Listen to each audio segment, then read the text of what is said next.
Okay, I got lost for a minute, but then I found my way back. Thanks for waiting. Also, a really silly thing happened. I forgot to plug in my phone to the computer, and I was like, why isn't VTube Studio working? And it turns out it was because, hi Mama, thanks for coming, thanks for waiting. You know, I was just thinking to myself while I was having technical difficulties that I really need to make my waiting screen music longer if I'm gonna make you wait that long, and I'm sorry that it's only a 45-second loop. I was working on it. I wanted to make it longer, then life got in the way, so I was like, I'm just gonna use the music like it is right now. Anyway, hi, how's your morning? It's Monday. Garfield doesn't like Mondays, but I kind of do because I have off on Mondays. Hello, hello, hello, welcome in. Yeah, I just, I have this little friend called anxiety. It makes me worry about you guys and me and the world and everything. But today we're gonna kick anxiety's butt and we're gonna draw. Hello, hello! My little Nintendo fan, my little PogChamp. I haven't seen you in a while. Saga, you went to the swap meet. Yeah, sometimes you find stuff, sometimes you don't. By the way, that reminds me. Have you guys tried the mobile version of the Pokemon card game, like the new one that just came out, like the mini Pokemon card pocket or whatever? Oh my gosh. Isn't it so fun opening those crinkly little booster packs? I was seeing all this stuff on Twitter. People were like, oh, if you turn the booster packs around and you look to see if the top is crinkly, and then you can tell if there's like a rare card inside. And it reminded me of like when I was like 12 and everybody would come to the playground with their Game Boys and be like, did you know my cousin told me that if you win the Elite Four battle 100 times and then talk to Professor Oak, you get a Pokemon called Luigi? Beats! Yeah, oh my gosh. What a thing to put in the family group chat. Here's the Pokemon card I got today. Right? Right, the bent corner, the legend of the bent corner. I actually have not encountered a bent corner yet, but I got some pretty good cards, so I was really excited because I got a matching Pikachu card with Rowra. I was like, oh my god, she got the same one I did, we're twins. I feel so alive. Yeah, I got some, what else did I get? I got the Squirtle with the pretty picture all around it. There's another pretty good one too. I got Arcanine. That was a pretty neat one. So yeah, I'm slowly but surely building my collection. I tried making a water deck today so I could play against some fire types. It went good against the fire types. Then I played against other water types and I got my butt handed to me. But it's all fun. So anyway, I had some very important things to talk about before we dive into the world of art. And I think on my Gmail. Let me see. Gotta go to Gmail. Cause like I collect like topics throughout the week and then I email them to myself so I remember to talk about them and stuff. Okay, let's see. These are out of order. Oh, what happened to the other thing that I sent myself? Okay, well that's fine. Okay, the first thing, let me copy this and then I'm gonna paste it. It's probably gonna come out huge. Wait, here we go. Yeah, okay, wait, I gotta scooch it up. Okay, so I was too nervous last week after I drew all of my pictures to use any of the art tags because those were kind of rough. However, I drew, wait for it. Why is it so large and in charge? It's supposed to be small and tiny and cute. Okay, I drew this picture of Nerissa on a sticky note, and she liked it, and I have proof. Okay, yeah, we'll get rid of that. Okay. Wait for it. Check it out! Oh my god, Nerissa liked my tweet. I got a Nerissa jump scare at work. Yeah, I love the small versions of Advent and Justice that just came out. They're just so tiny and pick-upable, you know? So anyway, that was the greatest thing that happened to me this week. However, I have other important news. Let's see. Yes. The other important news. I went to round 1, but they were out of Mogo Johns. And they were out of Walters. And they were out of everything. Actually, they didn't even have any coasters left. However, I had a very good time singing with my friends. But this is how I felt when I found out they were out of Mogojan cultures. What do you call it? Coasters! they're very cultured coasters. I don't know why I said it like that. Hello! Oh my goodness, I got some hieroglyphics in the chat. Why are there hieroglyphics in the chat? You know, okay, real talk, I actually took a class on Egyptian hieroglyphics. I had a teacher who, he was a professor of ancient Egyptian history and also ancient Greek history. Yeah, I'm looking, Nintendo fan. I'm looking. I see that. And he taught me how to read some hieroglyphics. However, I forget them all now. I'd have to go back and review them. Okay, other important thing. My friend Claire got her nails done. This is important news. Why? Because, wait for it, her nails glow in the dark. This is a picture of her nails. Can you believe that, chat? Can you believe my friend Claire has superpowers and her nails glow in the dark? Oh my god, that's amazing. Anyway, that's another cool thing that happened this week. Yeah. Okay, the last most very important thing that I have to talk about before I draw stuff. Da-da-da-da! They just announced this morning that my favorite idol in the whole entire universe, Phoebe, is gonna be a guest star opening at the Phantom Thief concert with Min and Doki. Oh my god. Can you believe that? I'm so excited for her. Like, how do I put this? I always want good things for Phoebe. Oh my god, I'll tell Claire. She might want to get checked for, like, radioactivity. Yeah, that's a good point. But yeah, I'm so excited for Phoebe. Like, you know, because I know it's been a really hard year for her, actually. She was running herself ragged, doing all of these events and concerts for free, and then being two different VTubers at once, like only Phoebe can do, you know? And she was so stressed out and tired, and it's been really hard for her. But I feel like all of her hard work as an idol paid off. You know, she's gonna get some really big gigs now. I can feel it. Everybody's gonna find out about Phoebe, and all of Min and Doki's fans are gonna become fans of Phoebe too. So I thought I should tell the world about it. So this concert is gonna be happening in Atlanta in the middle of December. I have to work in the middle of December, and I don't live anywhere near Georgia. However, if you do live anywhere near Georgia, there's still tickets left, like general seating. They're out of the VIP ones. We got a lot of high rollers in the community who bought up all the VIP tickets because they want the free swag, I think, and the VIP treatment. But yeah, oh my god, Phoebe! Phoebe, I'm so happy for you. I love you, girl. I hope you keep flying to greater heights every day, Phoebe. Yeah, can you believe that? Oh my gosh, Bees, I'm so excited too. You're gonna see Phoebe live. Oh, what a treat. Okay, I gotta tell you. So I have seen Phoebe perform live probably like 4 or 5 times now. And every concert that I've been to of hers is just like so healing. Phoebe has such a beautiful presence. You know, like the way she talks to the audience, the way she loves everybody in the audience, like so genuinely. The message in her songs, it's just everything about Phoebe's concerts really speak to me.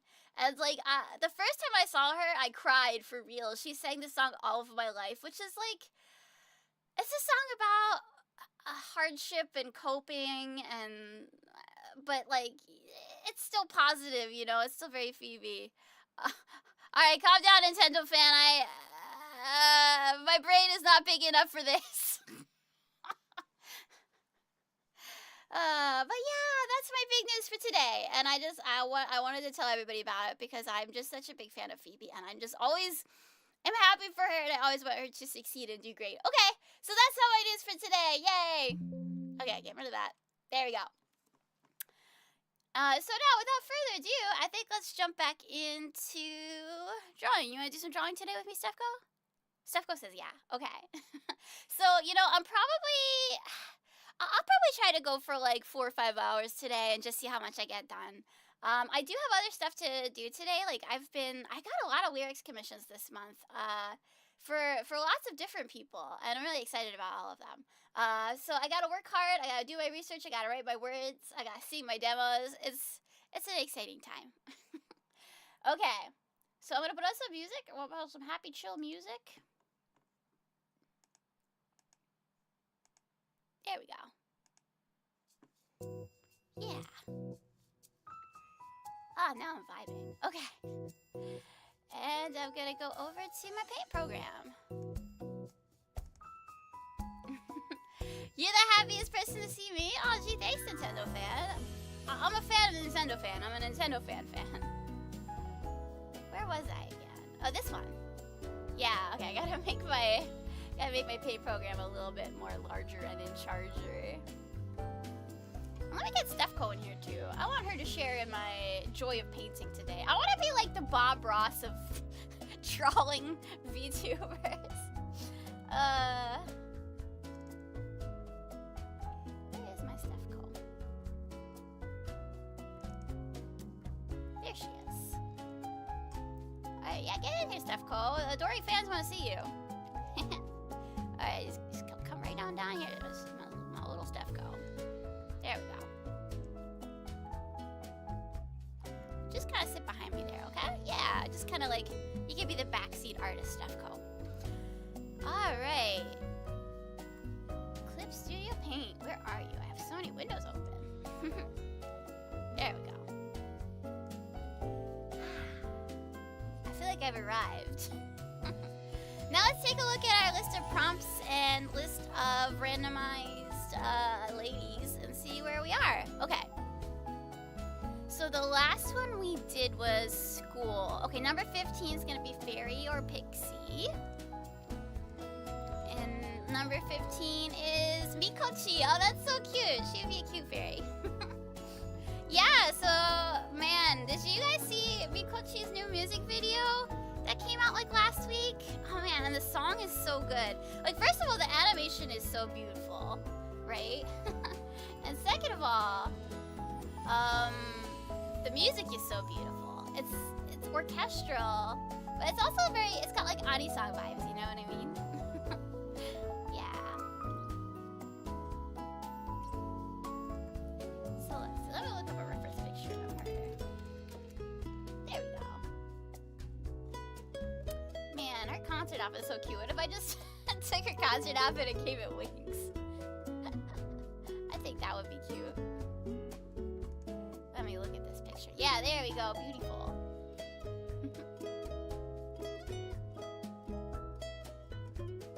Put that on my other screen so I can see a little better. There we go.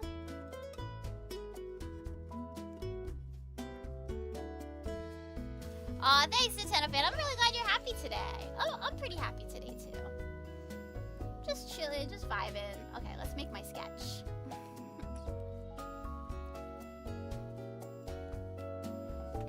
Tablet over a little so I can draw better. So how is everybody else's week, by the way? Everybody got work and school and that sort of thing? Just a circle. So let's see. What did I do at work this week? Just more research, really. I actually have kind of a big newsletter article coming out that I'm researching for right now. It is about a horse racing track, I guess, that used to be in my town, but isn't anymore because it shut down in the 90s. But it's interesting because before there were any other sports in my area, like horses were the only sport. Oh, you're on your way home? Oh, that's nice. That's chill. Okay, I'm glad that you had a successful day, hopefully. Happy little face.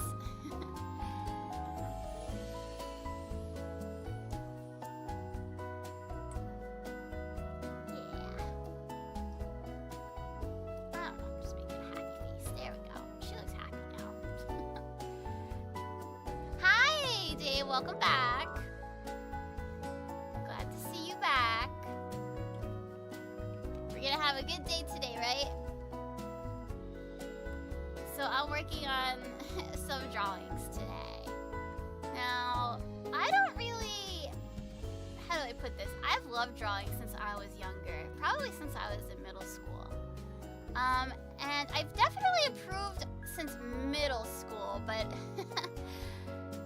I definitely haven't perfected it yet.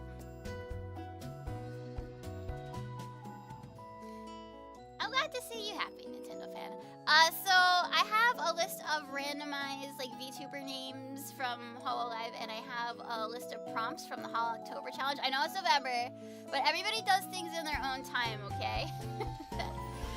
So I am finishing my Hol October challenge in November. Probably through next week I'll be working on this. It would have been nice to do another all-day marathon today if I could, but I knew I have other things going on right now that need like kind of urgent attention, and this is just like something I do for fun, right? So oh my gosh, Dave, everybody always has a request. Oh my god, yeah, well, Nintendo fan, I was Luce for Halloween actually. I've got a picture of me dressed up as her on my Twitter, I think. My Twitter is UnicornSax13. It's sort of unfortunate that my Twitter is called that, but I'm never going to change it because that's what after all of the music that I worked on came out for Hololive, they put my name as UnicornSox13 in the video description, and I was like, well, I can't change it now. Everybody knows me as UnicornSox13. But it's kind of funny because, I don't know, there was this one time I was tweeting about Phoebe and how much I love her, you know, like you do. And Phoebe was like, I love you too, UnicornSox13. I mean, she does some stuff, like, you know, we know each other IRL a little bit, but I just thought it was funny, you know, so it's like, yeah, I'm definitely never changing it now. So Phoebe actually is in Japan right now.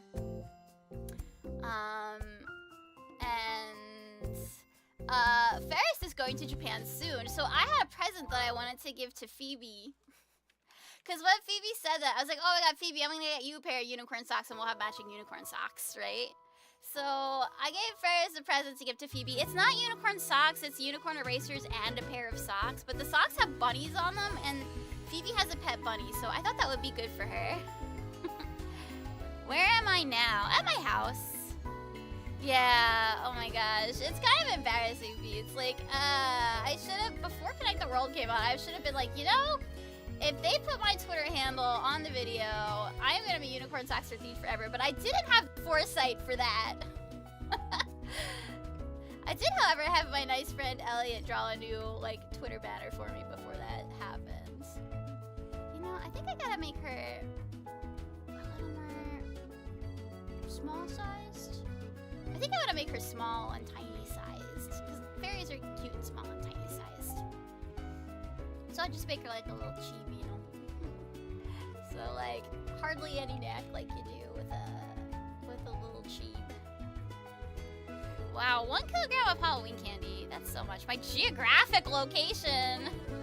Well, I live near Seattle, in the state of Washington, in the United States of America, and that's about as specific as I'm gonna get, but I mean, I often do talk about things like how the weather is here and stuff like that, so it's not like it's top secret or anything, but I think you gotta have some sort of semblance of, you know, keeping it private. You visited Seattle once? How did you like it? So whenever my friends come to visit Seattle from other states and stuff, they want to see the fish market. That's like the most famous thing, I think. I don't blame them. Watching people throw fish around is... You really only see it in Seattle, the way they throw fish around anyway. So I'm gonna like make her like a cute little arm here. She can have a wand. You didn't like Seattle, you love Seattle. The Statue of Liberty is in New York, right? Or Freedom Lady, as our Mikochi fairy here calls her. Yeah, so because of, I think, the way that Statue of Liberty gets translated into Japanese, and if you translate it back, it's called Freedom Lady, but...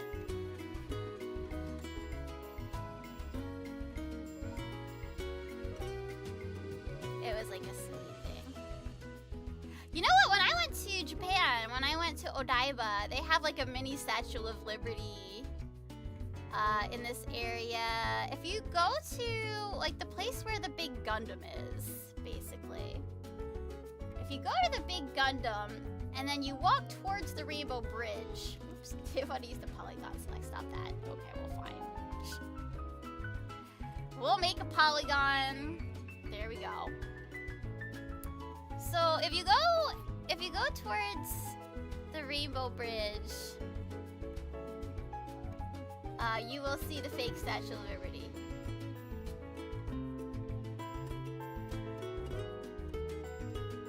Okay, I'm gonna move this down a little. There we go, it's kind of a wand, okay? Don't at me.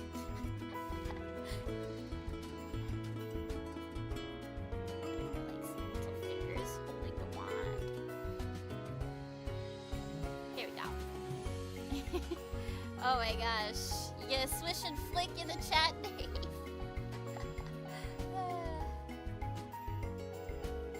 Okay. And then for the other, I'll have it like she's flying. Just like noodly little arms, you know? It's a cartoon. The thing with cartoons is they can be kind of like wobbly, right? There are some chunky little fingers there. I might want to move this arm a little bit over, but I think it's a passable arm. You know, anime characters and cartoon characters, they can be kind of like rubber if you need them to be. There we go. And I'll just fix the beads when I do the next layer. A cape for a fairy? I don't know. I've never seen a fairy with a cape. I was thinking I was gonna draw her in this really cute outfit that she wore in her last concert that was kind of recently. It seems like it was a really wonderful concert. I can't watch every single concert because of budgetary reasons, but I like seeing all the stuff that comes out surrounding it, you know? You can still support your idols even if you're poor. Just be hyped for them, you know? There we go. Like that? Wait, this is what it looks like. It's like a really tiny version of her, you understand. There we go, just making the bottom part of the shirt there.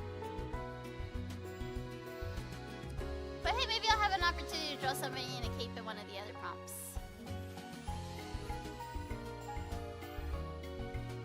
Oh, you want me to visit you in New York? That's so sweet, Nintendo fan. Well, I'll let you know if I'm ever back there. I used to live on the East Coast, you know, in New Jersey. About 2.5, 3 hours away by train. Well, it was like, well, first I'd have to drive, and then I'd park at the train station, and then I'd take the train. I used to drive up to Hamilton Station, you know? That's probably like the most convenient way, I feel like, to get to the city from the kind of like south to middle part of New Jersey. And I used to go for special events, so actually I went the day that they released Pokemon Black and White. They had like a party at the Nintendo store, and I went with my friend and we got free t-shirts. It was so cool. That was a long time ago. But it's a really wonderful memory I have with Sarah, one of my best friends. Oh, you remember the Roblox game the other day when I was playing Phasmo? Yeah, that's cool. I haven't tried Roblox. I've heard things about it, and I'm worried that I would get addicted if I started playing. Oh man, this outfit has a lot of little details, like she's got a crown, for example, and a lot of hairpins. But that's okay, it's okay to challenge yourself to do something a little complicated every once in a while. The only thing is it's now gonna take me pretty long to finish all of these. But it's fine, I'm just going at my own pace, you know? Doing things Stephanie way.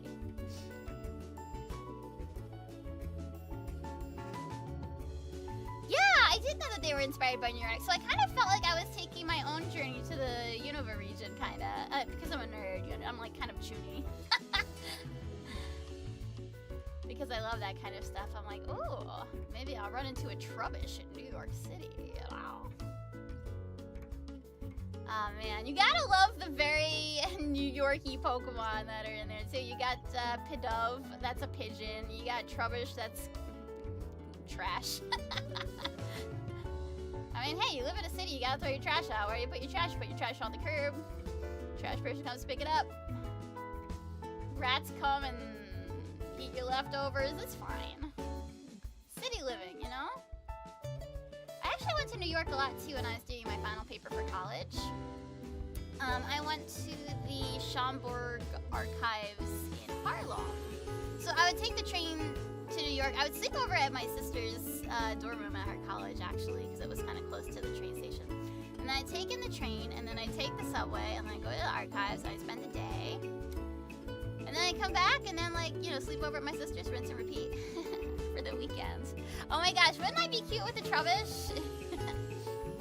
I'd need, like, a... How do I put this? I need maybe like a clothespin for my nose sometimes when the attacks got stinky, but I would still cherish my trubbish. I think. I would cherish any Pokemon who wanted to be my partner. Actually, so on the side for fun, I've been playing my burner copy of Pokemon Platinum, and I caught a Zubat pretty early game, and it was like super wimpy, but I was like, you know, if I made friends with the Zubat, if I invest in this Zubat, then it will pay off, because by mid-game, I will have raised its friendship, like early mid-game even, I will have raised its friendship enough to have a Crobat, and that's what I did. Mikochi, she looks like a fairy princess now, huh? She's so silly. I like her and Suisei whenever they do things together. They've got a interesting, how you put it, like an opposites attract kind of friendship, you know?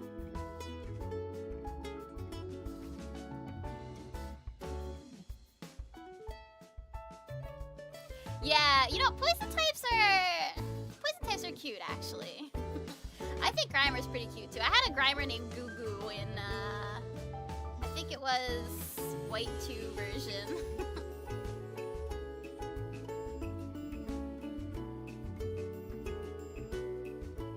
I see, the bottom of her dress kind of looks like flower petals. I don't know if I can quite do it in the same detail as the official art, but I'm gonna do my best to have... I really respect people who can design outfits like this. For 2D people or 3D people, you know? I guess this one had to be both if it was for her concert. They're a little lopsided, but that's okay. I think it gets the idea across. I think especially in, like, cartooning, it's very representational art, so... As long as you get the idea of something across, right? See, I said I was gonna make this a tiny little picture, and here she is all fancy. Oh, you speak Greek, Nintendo fan? I do not. I don't speak, read, or write Greek, but good for you. It was like... There was some stuff behind it, yeah.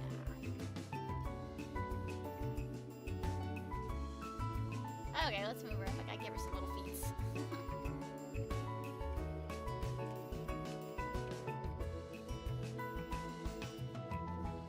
Oh boy, she's gonna run off the page. I'm getting carried away. Okay, well maybe I'll forget about that last layer for now. I might make the canvas a little bigger though. Make it a little longer, you know?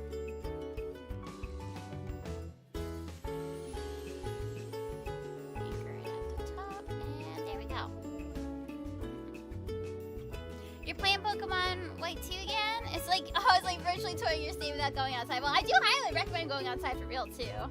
You might not see Pokemon, but you will see animals. Even if that animal is a pigeon or a squirrel, you're still seeing wildlife, you know?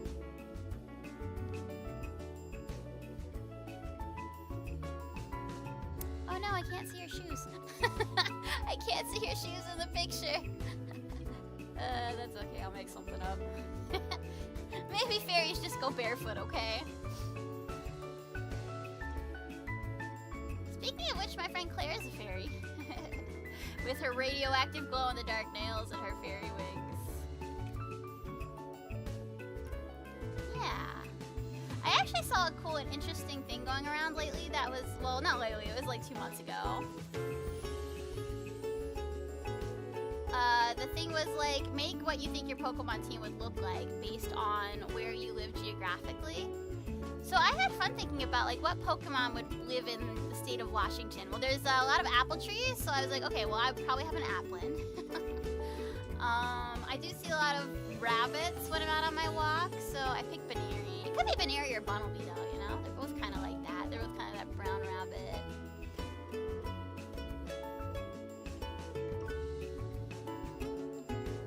What else did I pick?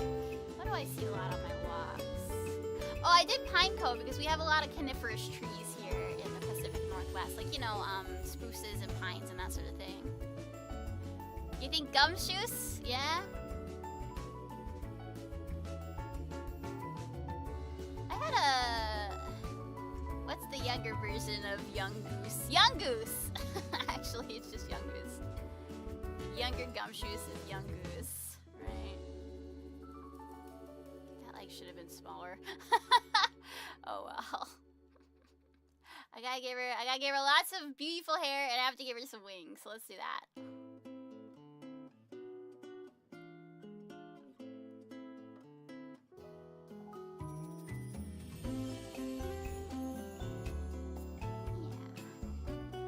Let's see, I had a list of yapping topics that I wrote on my phone. Let me see if I can remember what any of them were. It's been a minute. I was like, oh, I have a lot of things I could yap about this week. Let's see. Oh, I put them in the same email with my pictures. Okay, yeah, okay, we talked about Claire's glow-in-the-dark nails. Oh, you know, since we were talking about Trubbish, I thought I would tell you guys the story of my relationship with the dumpster.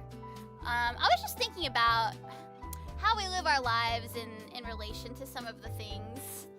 One of the things in my life is the dumpster. Like, everybody has to have a dumpster. You think Diggersby would be in Washington? Yeah, probably. Especially up in the mountains and stuff. Oh, you took a picture at a lake? Yeah, we've got a lake here too. Oh, you're feeling positive. Yeah, that's great, that's great. So let's see, talking about Trubbish and segueing into my relationship with the dumpster. Okay, like, I mean, think about it. Everybody has to use a dumpster at some point, right? Well, I guess if you don't live in an apartment, then you probably have your own trash can, which, you know, growing up in suburban New Jersey with one or both of my parents, yeah, usually we had our own trash can. But once I started living on my own and I had an apartment, my first apartment was in Pittsburgh, actually. So I was going to school there for a little bit. It was too expensive to keep going to school out of state, but I really enjoyed my time there. So I used to throw out my garbage in like an actual garbage room. But after that, okay, so my other first apartment, my non-college apartment, when I was in my mid-20s, that was... Okay, so the thing is, like, I got my first apartment in New Jersey when I was back home. And it was very conveniently located close to the dumpster.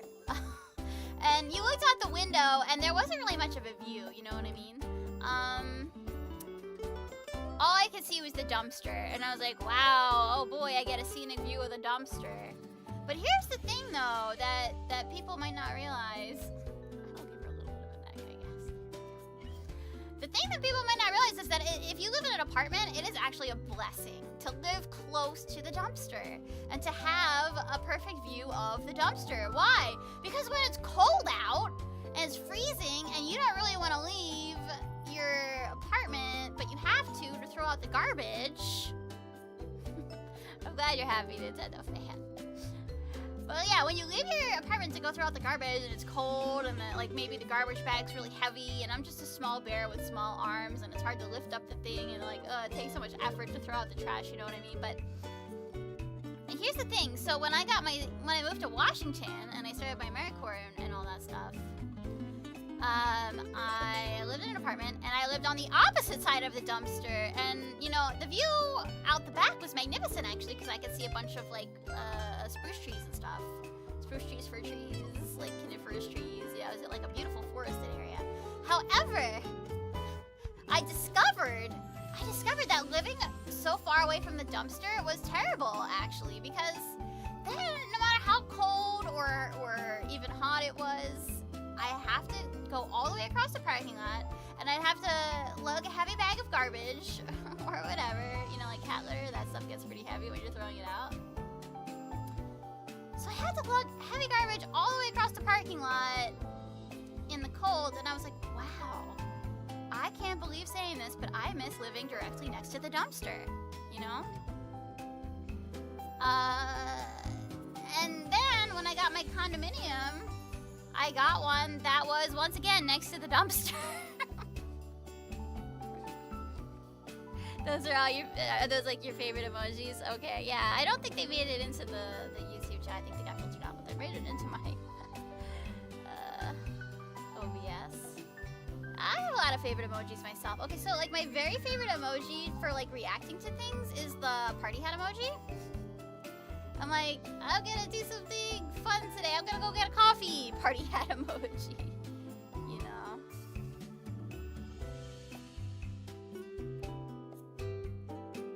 I have so much work to do today. Party hat emoji. It's very all-purpose, you know? Because you can use it genuinely, or you can use it like, oh boy, I'm in trouble now. Party hat emoji. Just gotta keep partying, whatever life throws you. Well, there you go. Those are your favorite emoji. Good for you.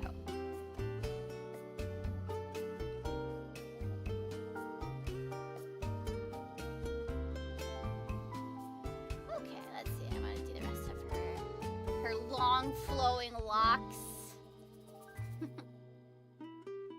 Miko, she's so cute. She's like a baby. She talks like one. And she, they say that her Japanese is, even though she's a native speaker, that it's a little bit challenged.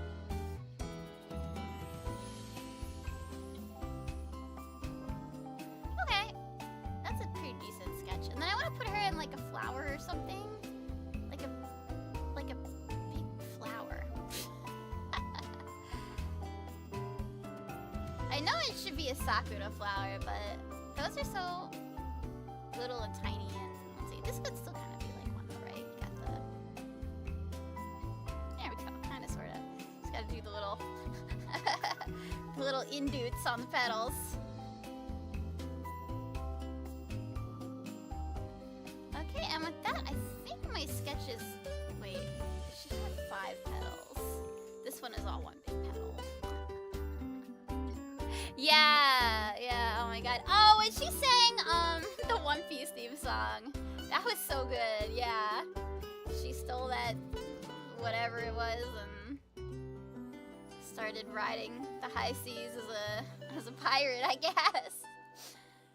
Yeah, she's funny. She's definitely got a natural sense of comedy to her.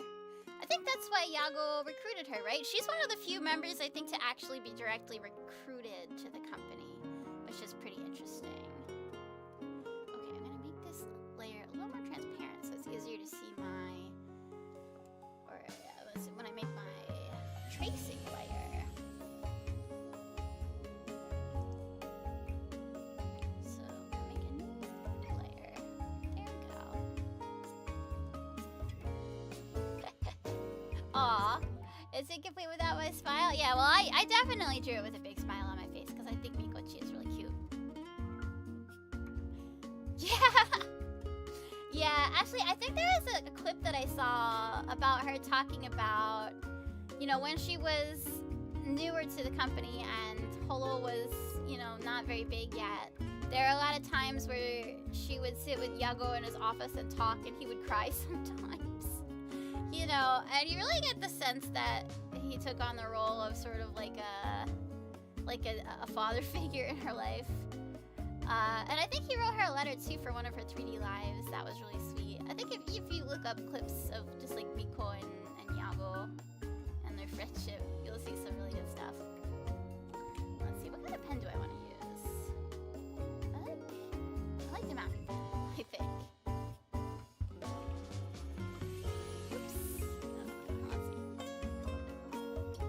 Lopsided. I'll try to fix it post like you do. Okay, that's better than last time anyway. Yeah. Yeah, it's nice to smile. Human beings have so many emotions.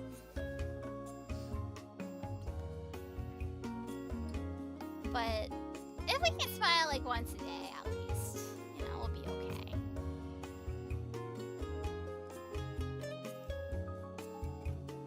Hi Axel, good to see you. I'm doing a drawing challenge right now. I used a randomizer to pick some VTubers that are in Hololive, and then I'm using prompts from the list that one of their members, Yofi, who's a really good artist, came up with. So yesterday, while I was out at the arcade, I also saw that Mint was playing web fishing with her members. I am like in her membership, so I saw that like she put out a code for it and stuff. And I thought, oh, that looks really fun. So I wonder if maybe sometime if you guys would want to play web fishing with me. I didn't get to play with Mint because I had my outing already arranged. But I thought, well, maybe I could play it with my friends and it'll be really fun. I saw that my friend Egu also got web fishing. And it's just like a cute little game. Oh, she like Yahoo Smile when he's right with kids. I actually don't remember that one. It's funny how different people see different clips. And we piece together our information based on that. Unless, of course, you're very Nihongo Jozu and you just watch all the streams in Japanese. I remember so who have I watched in Japanese? And, you know, tried to, just tried to watch it naturally. I used to watch Aqua sometimes. I really liked Aqua's Undertale playthrough. I liked how impressed with Undyne she was.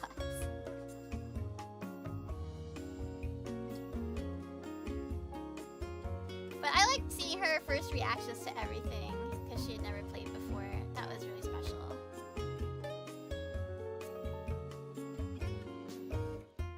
But man, what must Yabo be like as a dad? I wonder.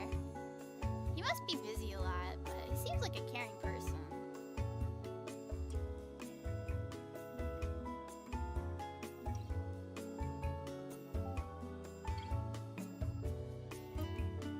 Who else have I watched? Oh, I like Shuba. I watch her because she gets so excited about everything. I think I mentioned it before, but I was enjoying her Ace Attorney playthrough because of the way she reacted to all the silly names that the characters have and stuff.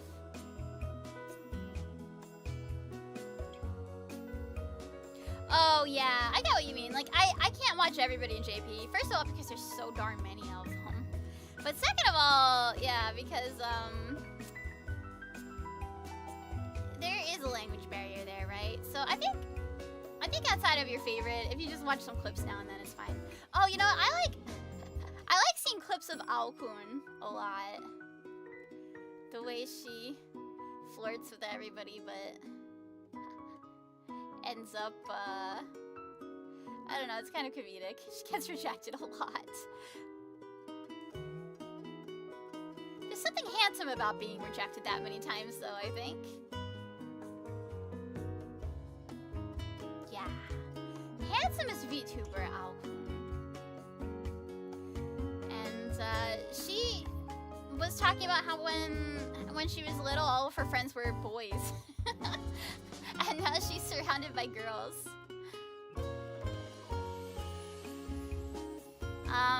But because of that, I think she does have like a fun, like friendship with some of the guys too in Holo. I think because she's so boyish, she gets along with the boys really well.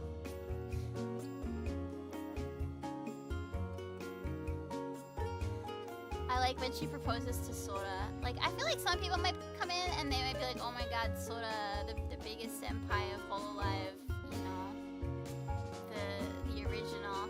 I'm so intimidated. And Sora doesn't want people to feel that way. But Aokun just comes in like, oh, Sora senpai, you're so beautiful, will you marry me?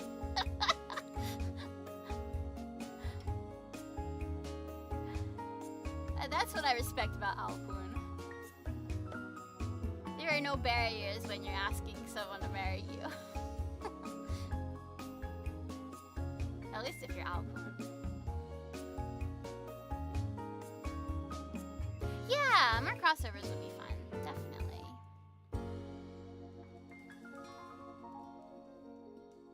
I know. I wonder if anybody's made like a supercut of like all the Aokun proposals. I've seen a lot of them, but I feel like I haven't seen all of them, you know? Yeah, so it has gotten cooler here, Axel, definitely. But today, what I like about today is that the sun is out and there's no clouds. So the weather in the Pacific Northwest is very cloudy. Except for the months of really July and August, and a little bit of the first part of September, I would say it is mostly just cloudy all the time. And there's rain, and it's usually lighter rain. It's usually not like heavy rain, usually. It can be, but typically just a light drizzle all the time. Actually, the weather in Pittsburgh was very much similar. But here I think even more so. So it's nice to be able to see the sky. I always feel so lucky on days when I can see the sky. And today is one of those days, so I can look out my window and the sky is blue. And even though it's kind of crisp and cool out, yeah, oh my god, yeah, see that's the thing. Al can dish it out, but she can't take it when it comes to flirting. But that's part of her charm. I remember seeing a video too that like when Al was interviewing, they said, well, what would you bring to Hololive? And Al said, well, female fans, because I'm so handsome.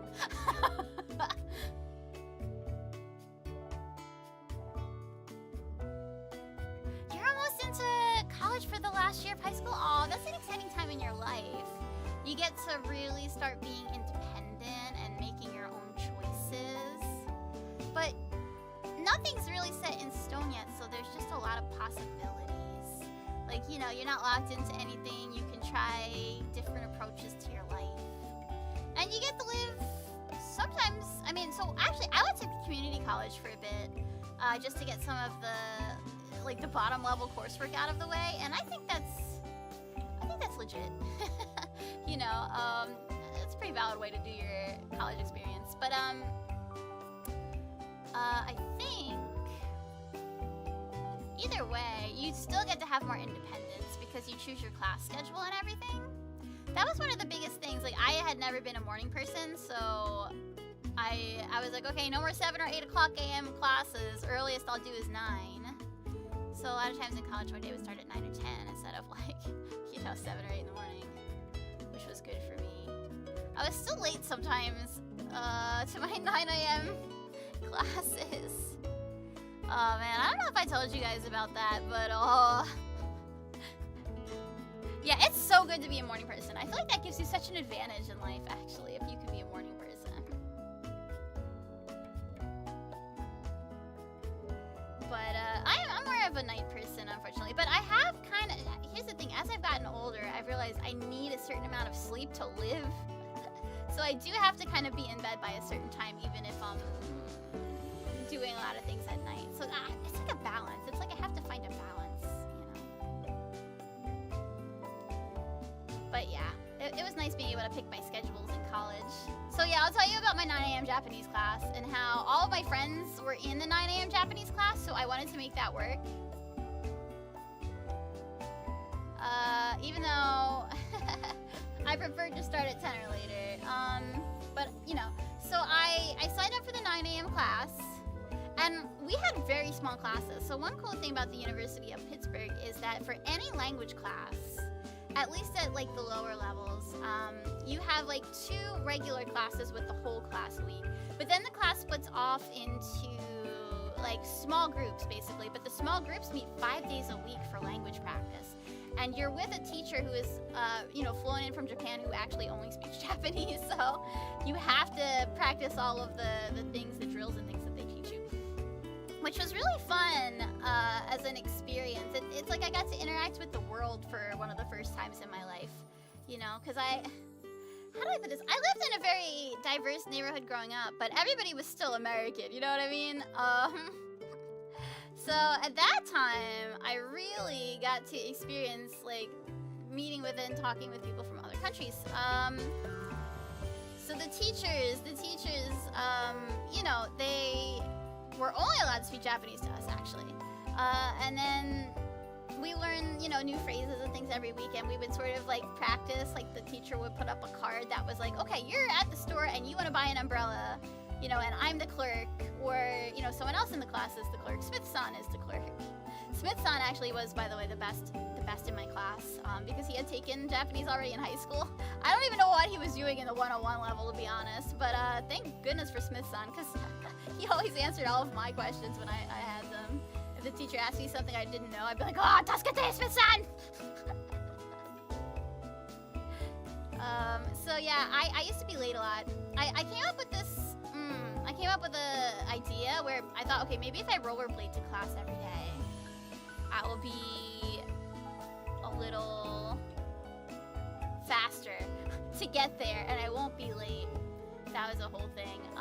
I tried it. It didn't always work out in my favor. But anyway, I came late to class often enough where my Japanese teacher devised a game. The game was called Dare desu ka?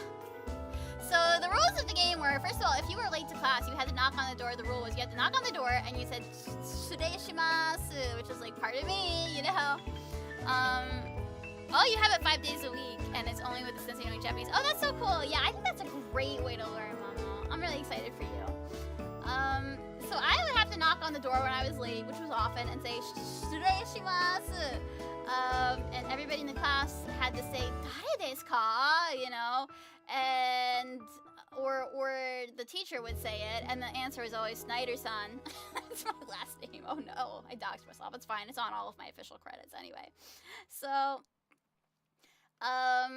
this happened a lot, you understand. Even when it wasn't me and I was sitting in class and someone else was late, I'd be like, Snyder-san, Snyder-san's late today.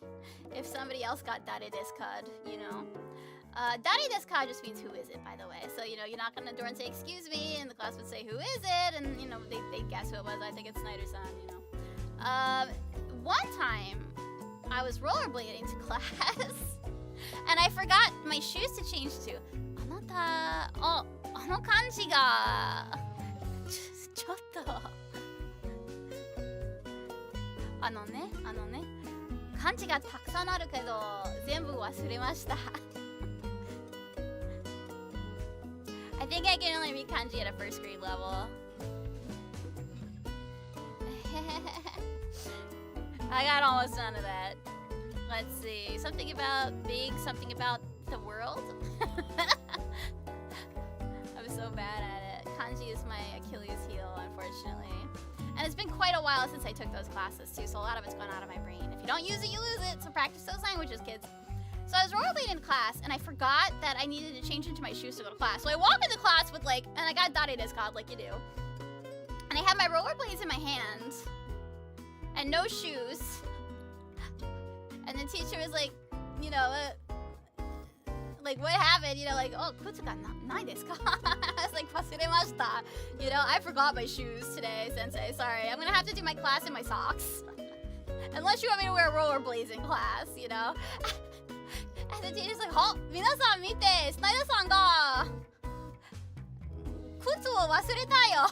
I'm actually pointing at my face like, look, everybody, Snyder-san came to class without any shoes.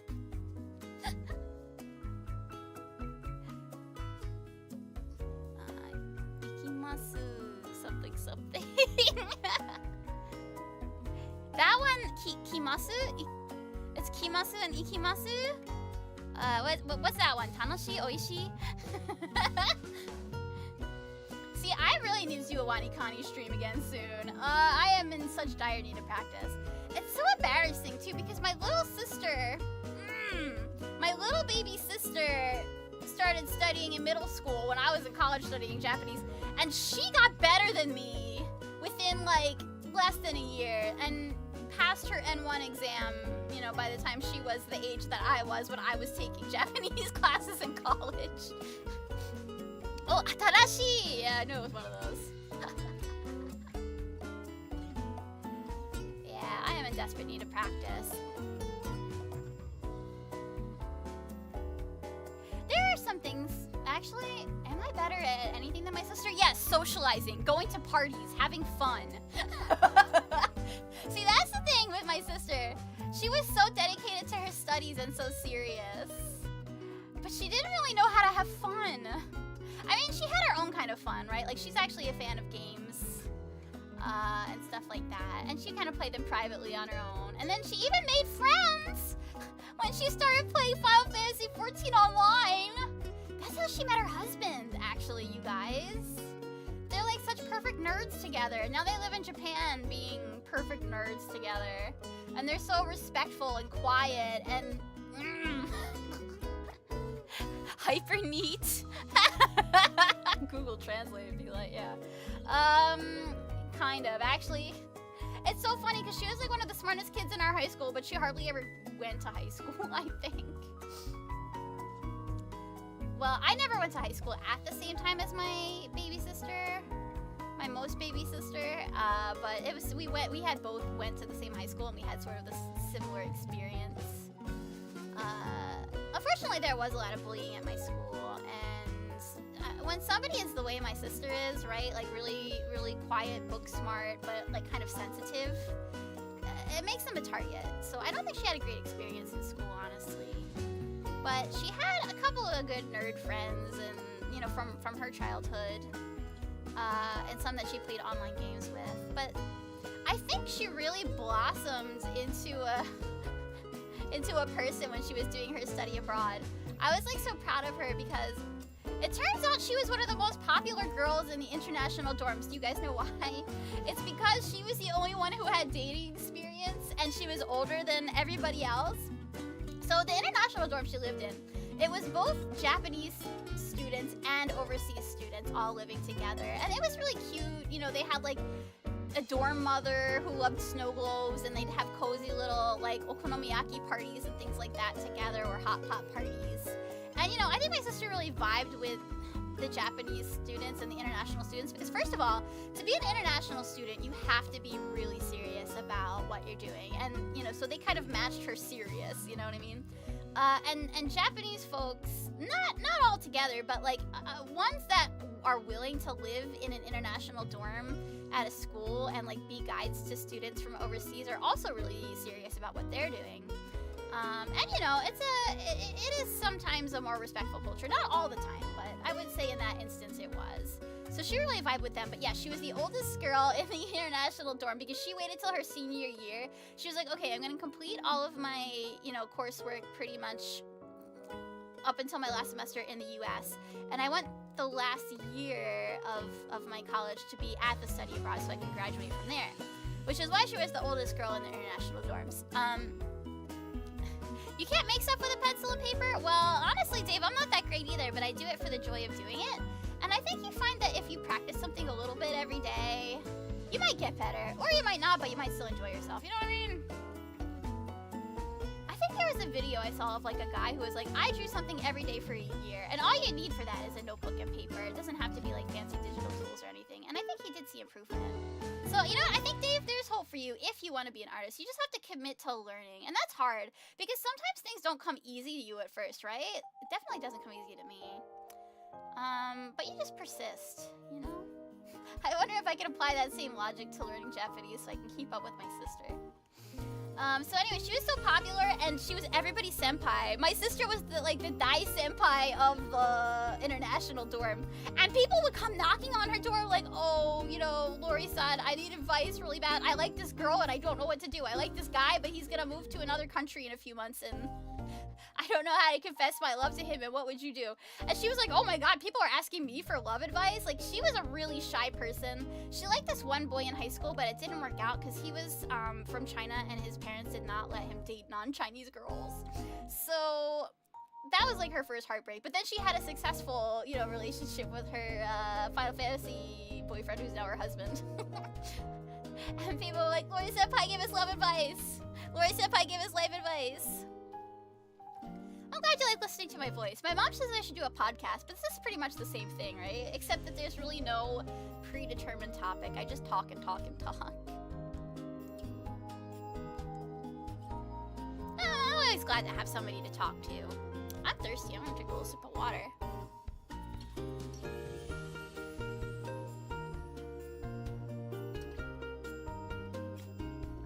So anyway, it seemed like my sister was such a well-liked and respected member of her dorm community, and And I felt really happy because I was like, she was kind of a lonely kid. But now she's out there in the world making friends and connections. The college town she went to was so cute too because it was kind of more the countryside than Tokyo, but not completely so because there was a big tourist spot nearby. She lived near one of the Fuji 5 lakes, so it was kind of like out in the Mount Fuji area. You know what? There we go. One thing maybe I'm good at that my sister is not is talking. She can and will have good conversations with people, but she doesn't like put herself out there like, oh, I think I'm gonna do a stream where I talk to people for 5 hours today, kind of a thing. Like, you know, it's more of a thing she does out of necessity, or when she's socializing with somebody she's really close to. And now, you know, she can do that in more than one language if she has to. I sent her my video of the Pokérap. I was like, well, what did you think of my Pokérap, Laura? And she was like, it was certainly something. I was like, well, I hope it made you laugh a little bit. But she's so no-nonsense. I don't think she understands why I'm so silly sometimes.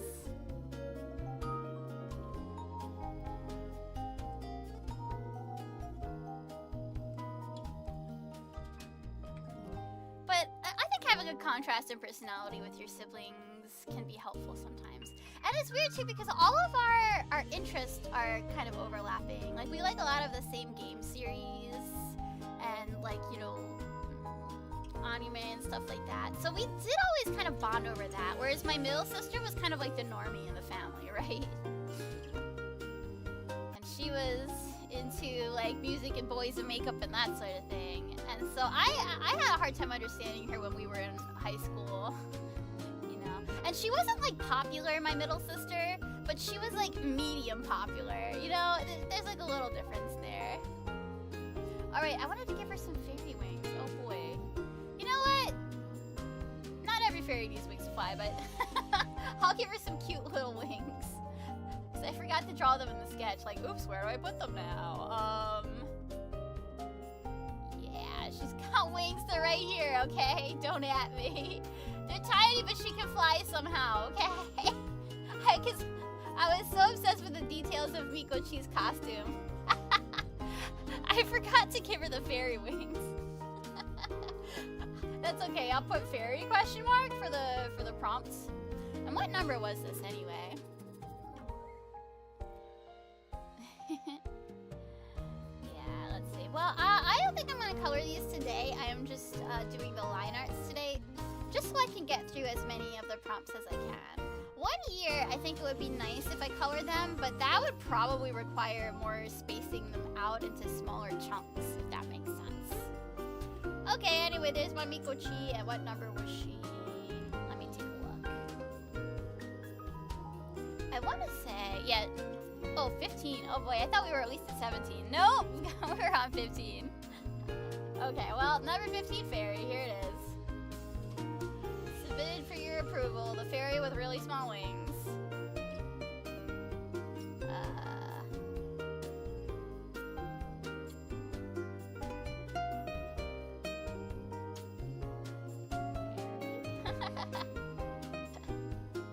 She may or may not be a fairy. I don't know, Cinderella's fairy godmother didn't have wings either. You don't, like, wings aren't a requisite to be a fairy. There was one of the Disney fairies, too, who was a water fairy who didn't have wings because it allowed her to swim. Like, she sacrificed her wings to save fairyland or whatever, but then she gained the ability to swim. That's very anime, actually, if you think about it. Okay, so this one. 15. Fairy. I'm saving it. So I can export it later to my Twitter.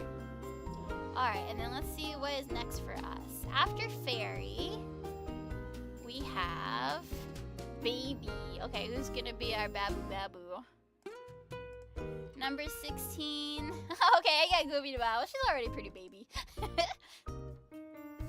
That's so cute though. I can put her in like her hoodie, but she's like all small and tiny.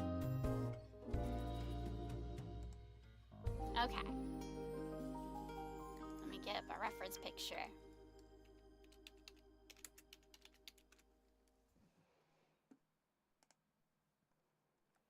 It's good to a reference.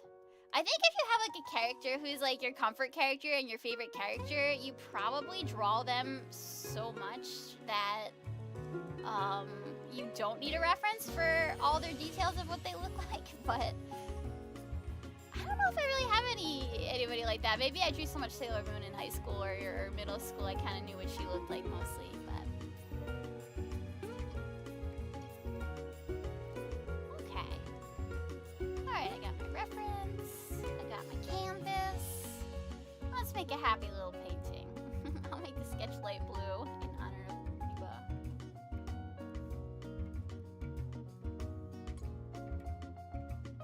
So yesterday I actually was hanging out with one of my friends who's like local.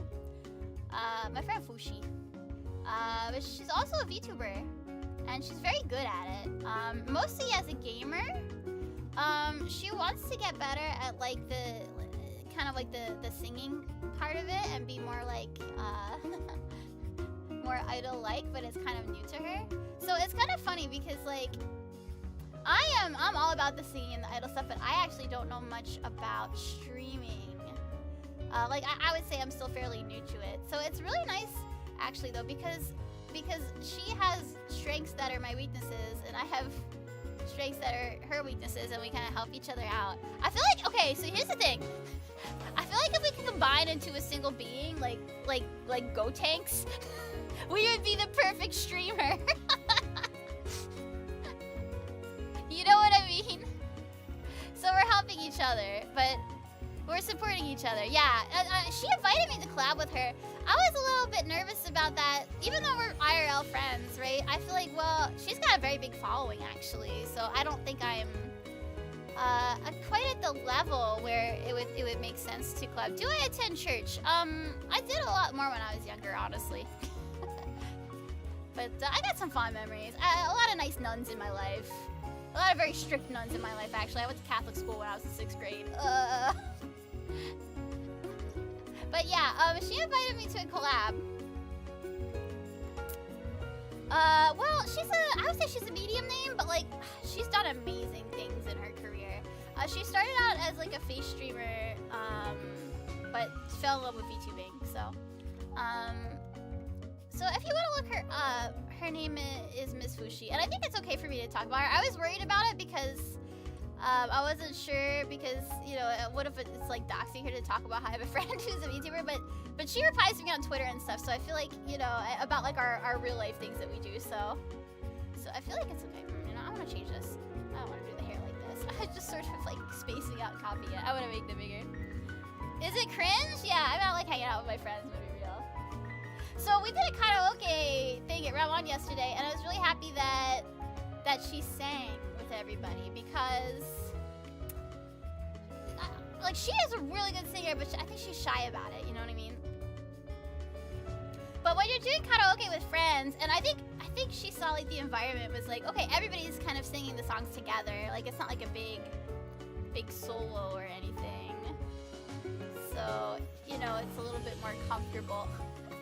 What if I just did her like swaddled in the sweater, in the hoodie? I think I kind of like that idea.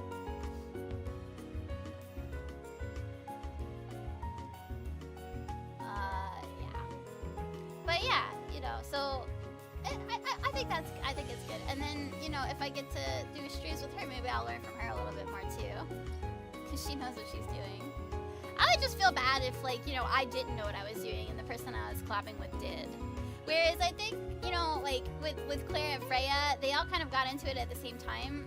So I feel like I'm not, like, bringing them down or bothering them because we're all kind of in the same place.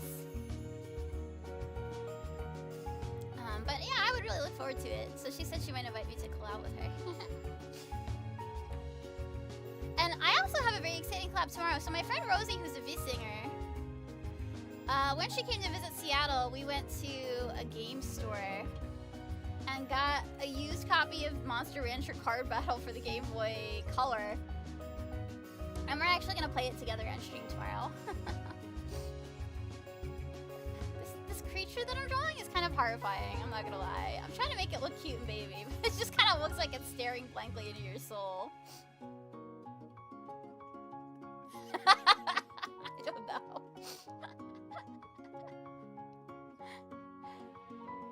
Baby shark, do do do do do do, baby shark.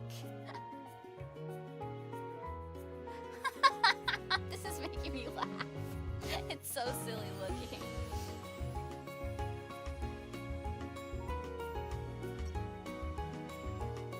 I don't know about that. Thank you. I just don't know what to do about the rest of them. I think this is fine.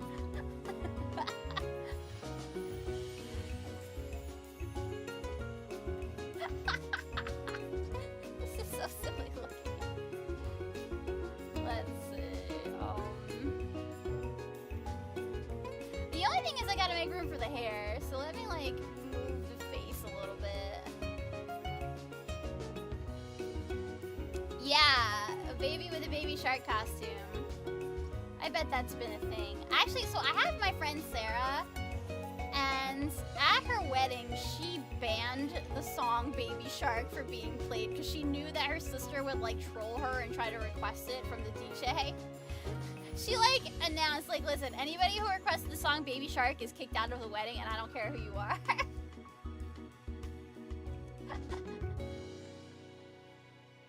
Oh my gosh, look at this small child. Would you adopt her?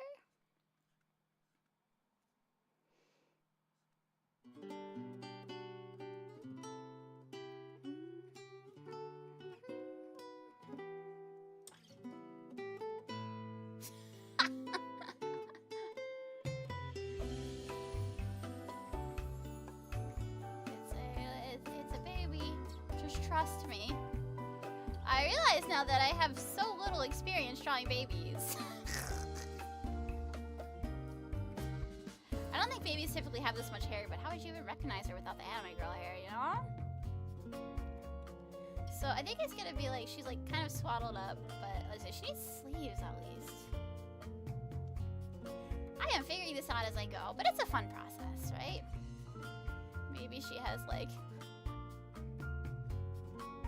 really oversized sleeves. No, that just makes her look like she's like crawling on all fours. I don't know how I feel about that. You know what? I'm just gonna make it like she's totally swaddled in this thing. There we go. Swaddled baby shark. You know, technically sharks come from eggs, right? She looks nervous. I wonder why. Probably because the artist who's drawing her doesn't know what she's doing. Just a swaddled baby shark. She's like, you know how babies cry a lot? There you go, she's crying. She wants french fries and she's crying until she gets them. Not all sharks lay eggs. Oh, some of them do give live birth, I guess. But a lot of sharks lay eggs. I could just get away with drawing an egg for this one. But I won't go that far. Oh my god. Emerging from an egg. I kind of love that. Oh my god. What if I just draw like a hatched egg in the background? Like she kind of just hatched. Even though shark eggs don't really hatch the way chicken eggs do. Hold on, I need to look up a shark egg. It's not even Shark Week and I'm gonna learn things about sharks. What's happening? They look like a drill or a mermaid's purse. Oh my gosh, you're right. That's wild. Do people even know what that was? If I drew that? You know what? I'm gonna do it anyway. They look like seeds, not like chicken eggs. Yeah, that's true. So like the pod. Is the pod full of eggs, I guess? Wow, there's so many different kinds.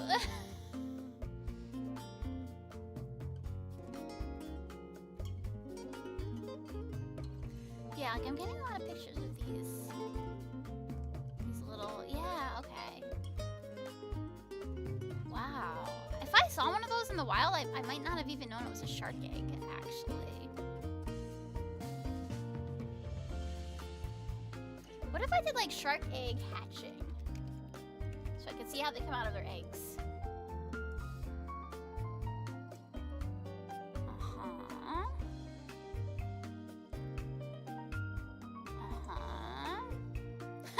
There's like a toy egg that looks like a chicken egg and a toy shark comes out of it. Oh my gosh. Yeah, Yeah, I guess it's hard to really get the gist of how a shark egg hatches just from looking at a picture. I'll watch a video later though. This is fascinating. My gosh, who knew Goobity came from such a weird looking pod? Yeah, okay. I'll do a little shark purse in the background.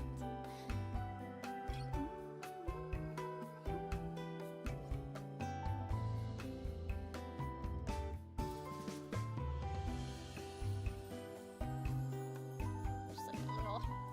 Oh, I'm drawing in pencil. What if she's like sitting on it? And people are gonna be like, what the heck is that, Stephanie? What did you draw? What is she sitting on? Just trust me when I tell you, it's a shark pouch, okay? It's a shark egg pouch. They just look like this. They just do. I didn't design it, nature did. There we go. It almost sort of looks like she's sitting on a cushion or something.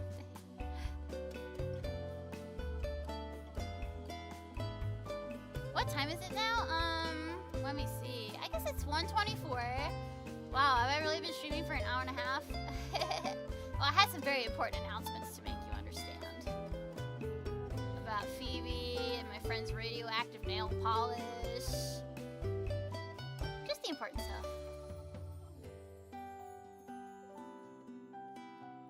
So I had a meeting this week earlier with Ferris for a music project that we're working on. And I don't know how it got into it, but I was explaining...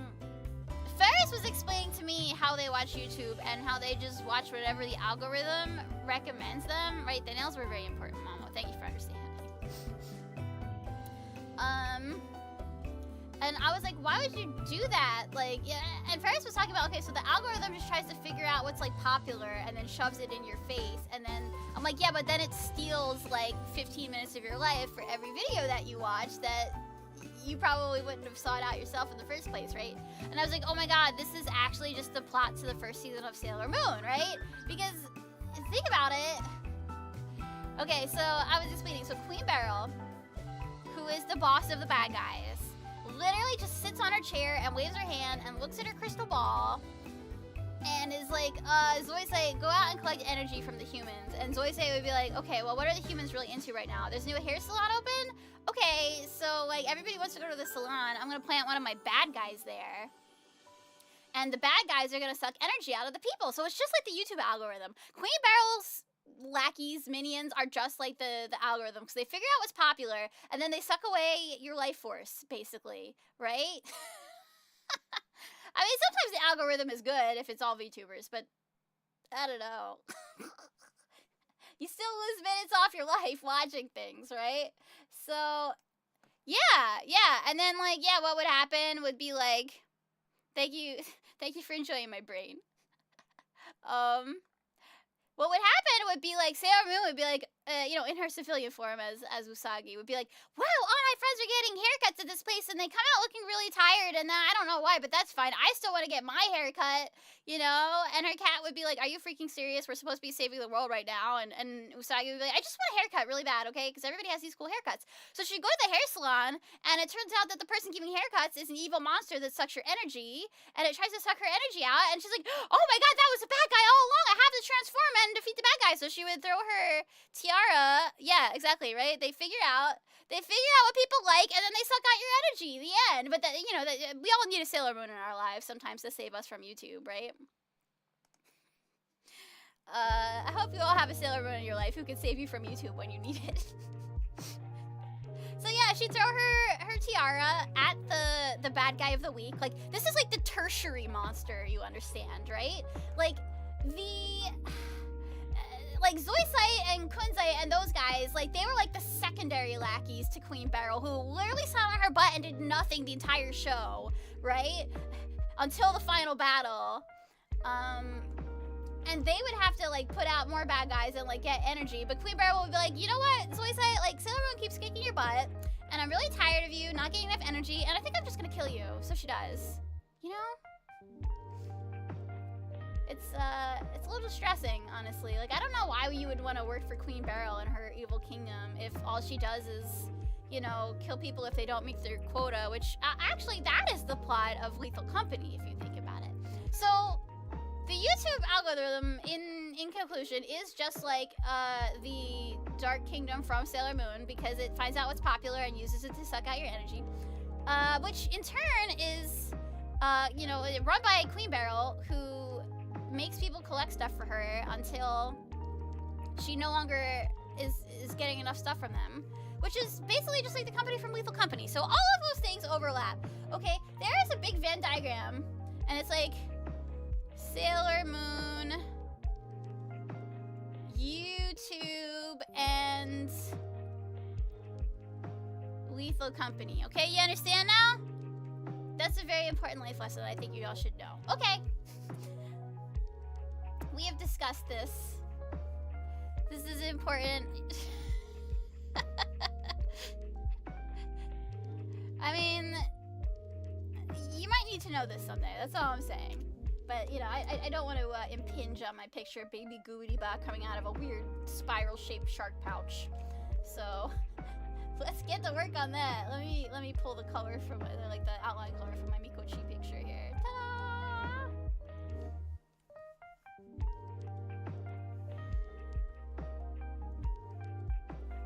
So cute.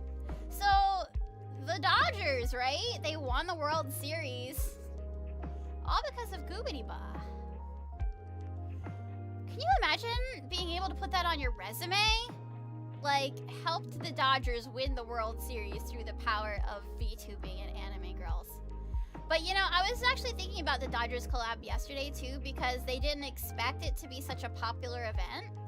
I am drawing on the right layer, right? Oh, shoot, good thing I caught that. Oh, Stephanie. You almost drew on the sketch layer again, you dingus. Okay. We're good. So I was thinking about, people didn't expect it to be that popular. The algorithm is the same as Sailor Moon, Mamo. It is completely exactly the same. But yeah. Yeah, so they didn't expect the Dodgers collab to be so popular. Actually, I should give her more of like a collar here for this little swaddly blanket thingy. Kind of that way, it kind of looks like her hoodie. Yeah, so they didn't expect it to be so popular, just like with the Round 1 collab, where apparently, according to the lady who was selling the sodas, or not selling the sodas because they ran out of coasters and they can't serve the sodas without the coasters. Yeah, that's fine. It was so popular that it sold out the first day.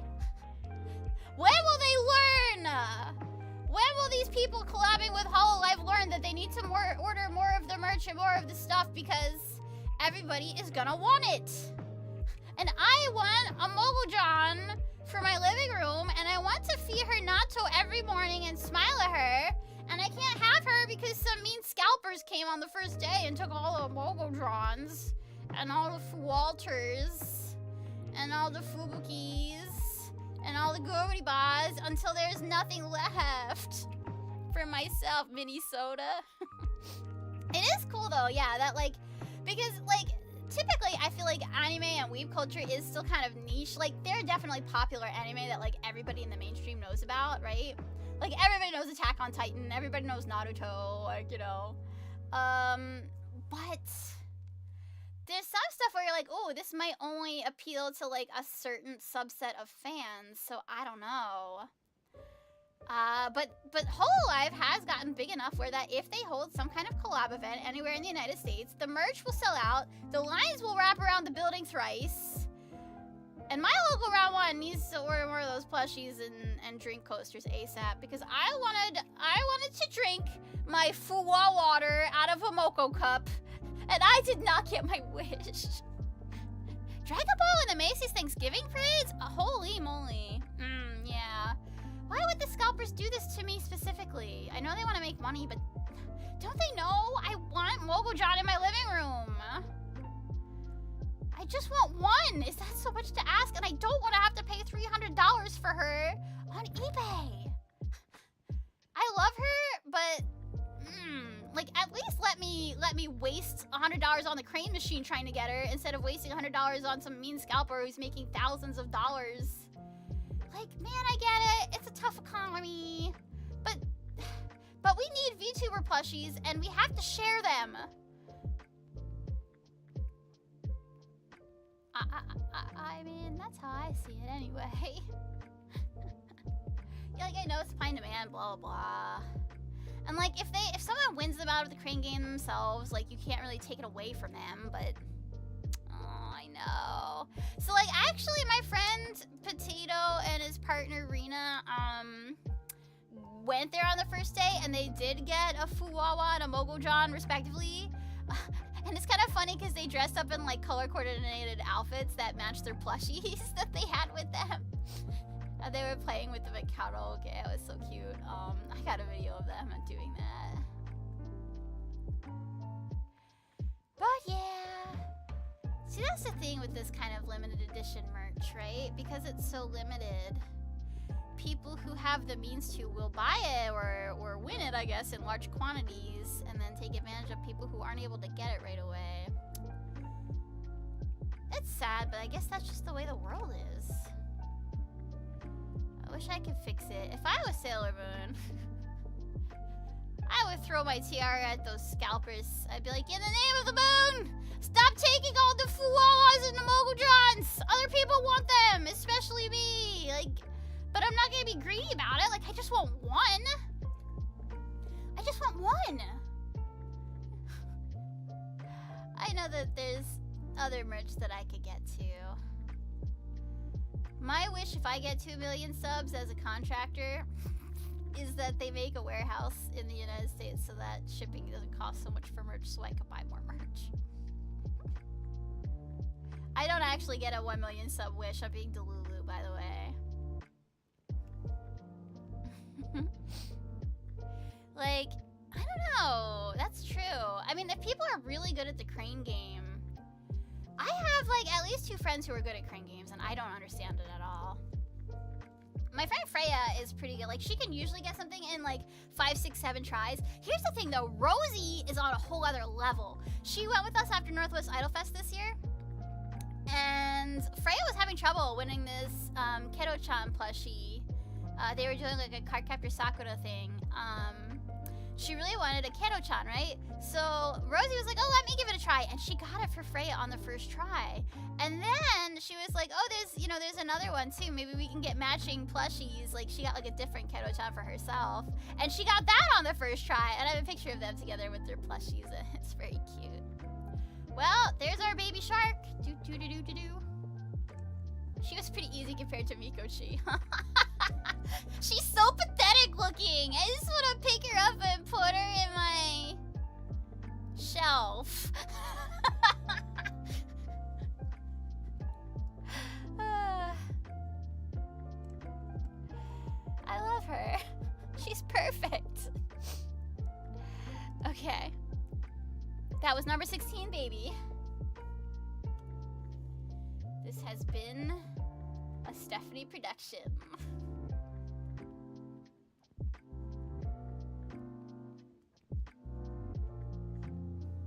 She's like, goo. I love her. That's my baby now. It's my baby now. I gotta deal with it.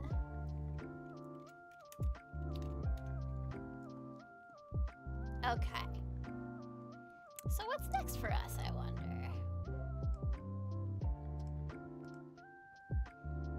Okay, 17 is monochrome. That one's a little bit tricky because I'm already only drawing in one color. But we'll see who got it.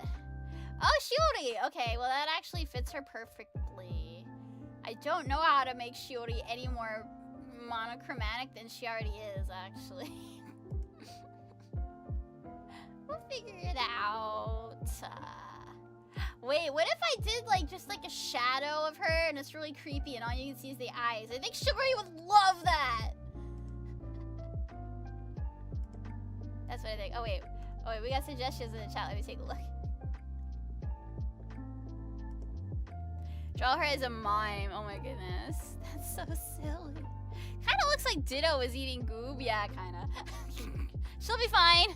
Baby Goop will be better. You like my idea? Okay. Alright, I'm gonna go with my idea. I'm gonna do freaky shadow world Shiori, and she's gonna be spooky and perfect. Hey, Nikki! You're here! Yay!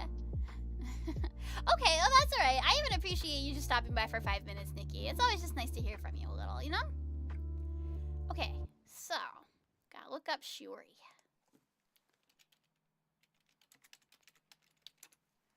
Yeah. I like Shiori a lot. I subscribed to her, like, membership, like, I want to say, like, the first or second week that it was available. Spamton from Deltarune. Why is Spamton so popular, Dave? Can you explain to me what is the appeal of Spamton, please? I played the first chapter of Deltarune, but then I was like, man, maybe I should wait till all of the other chapters come out to finish the whole thing. This is such a cute picture of her on the... whatever wiki this is. It's a picture of Shiori with scissors. Omniverse Battlefield wiki. I don't even know what that is, but I love this picture of Shiori holding scissors so much. Oh my god. If you have an opportunity to look at this Battlefield wiki with Shiori holding scissors, I love this picture so much. He's just a silly little fellow, or his lore. Who is Nikki? Is one of my college friends. Nikki is just someone who's been coming by to see my streams ever since my very first stream. Yeah, Shiori, who brought cannibalism to Yago's stream, right? Oh my god, and they played that game too. What was it, like Alone in the Woods or something? I think she was trying to eat Narissa. It was a whole thing. You know, as a joke, not for real. I hope. You never really do know with Shiori, but man, her intrusive thoughts are inspirational to me. Okay, so all we really need for this is like a spooky little outline, and then like we'll fill it in is what we'll do. So I don't think I need a sketch layer for this one, actually. I'm just gonna make an outline, fill it in. So yeah, Nikki came to my very first stream ever, which was my whole October stream last year. Oh, they know about each other canonically? Interesting, interesting. I am not too up on my Deltarune lore. I have a friend, Zara, from the past, from a long time ago, who's very into that. I actually have recently, I have developed a very one-sided rivalry with Toby Fox, and let me tell you why. Because I think my sister likes his games and stuff more than she likes me.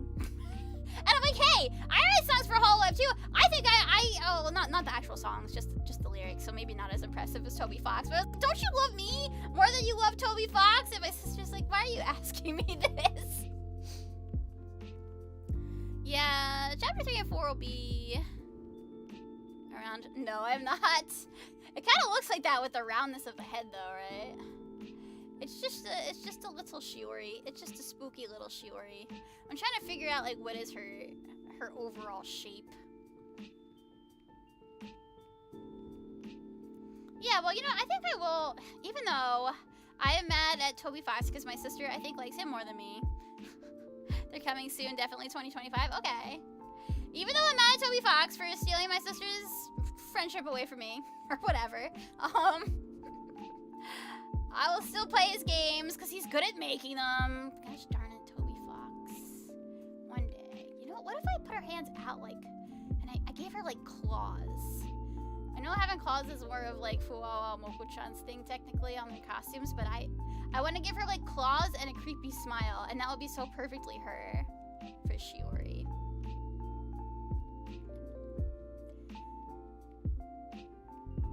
Hey! No, the prompt is monochrome, so I'm just gonna do her as a completely silhouette.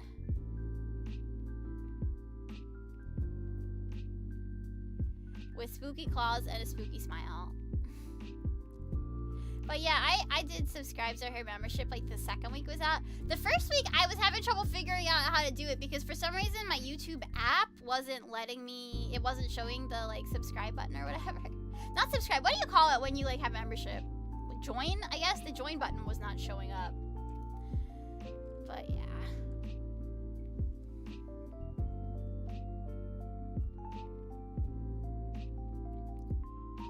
She's got like her dress dongles. Her dress, the bottom of her dress is a little bit tough to draw. But yeah, I really like the way that, yeah, that one. Yeah, I couldn't see the join button on the YouTube app, and I was like, why isn't it working for me? I had to actually go like via kind of like the desktop website and get it. But I did get it pretty early on. I know it's weird. I'm kind of quiet in her streams. I don't really chat at her that much, but I just like listening to her inner weirdness come out. I was like, she's so base. This is like a weird girl who touches spiders and loves Dimitri Fire Emblem. Dimitri is like my least favorite lord of that game actually, but like I respect Shiori's dedication to him as, you know, wanting to fix him and stuff. Relatable.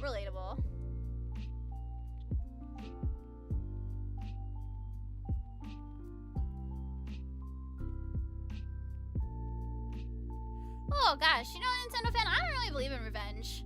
I think we should all just be nice to each other. I'm sorry that happened to your friend. You're gonna miss the Fuwamoco morning show. Why? Yeah, I love Shiori. Like, she's just not afraid to be herself, and I love that for her. I love to see someone who can just like be themselves and people support them for it, you know? I like how multidimensional she is, how real she is. But also, I think she's very talented at like making threes. Like the way that she sets up those streams in Unity, where she like makes like a 3D environment for herself, and then she puts her fans' creations in it. That is really cool. Oh, they're hibernating? Oh man, I didn't catch that. Jeez, I'll miss them too then. That's interesting. I wonder what's going on then. But hopefully good things are coming. I love Fuwawa Mogojan. I think that they have such unique like personalities. But they're always so like loud and playful and fun when they're together. And I think the way that Fuwawa teases Mokojan is kind of like the way that I tease my sister too. Oh, okay. Yeah, I mean, how do I put this? I think when you do a show like that, like Fuwamoko Morning, like 3 times a week for a really long time, for like a year or more, however long they've been doing it, I think you would get burnout on it eventually. And I think maybe now that they're into 3D and some other stuff, maybe they have other things that they are going to be focusing their attention on. Hopefully, maybe. We can only speculate, but hopefully that means big things are coming, right? Okay, I'm gonna... wait, no. I want to make the selection a little bigger. Expand the selected area. Okay, I'm just gonna expand it by like 2 pixels so it all gets filled in. Then what I'm gonna do is I'm gonna fill it in. You know, it wasn't totally intentional, but she did kind of end up with like a Sans Undertale shape to her.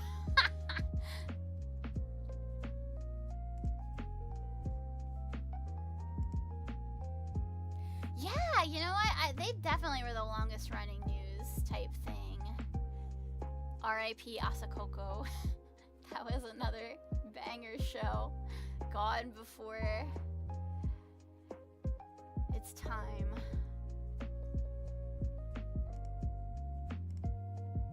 Oh, I forgot. Okay, I forgot some of the stuff, but that's okay. I can just select that now.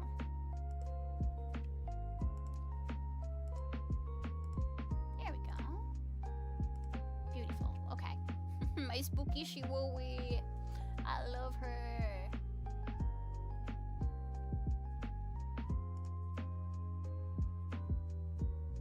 Now we just make that a little bigger.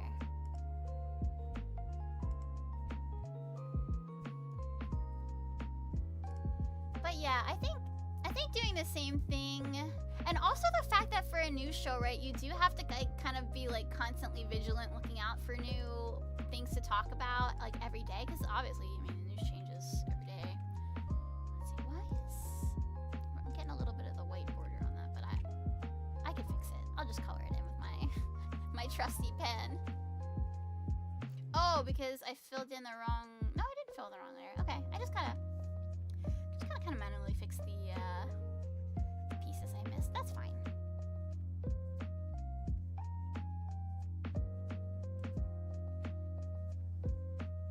Yeah, you know, having a weekly news show requires like a lot of research behind the scenes.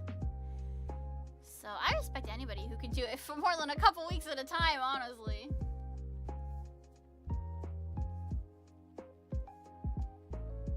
Fill this in a little bit, fill that in. Yeah, looking good.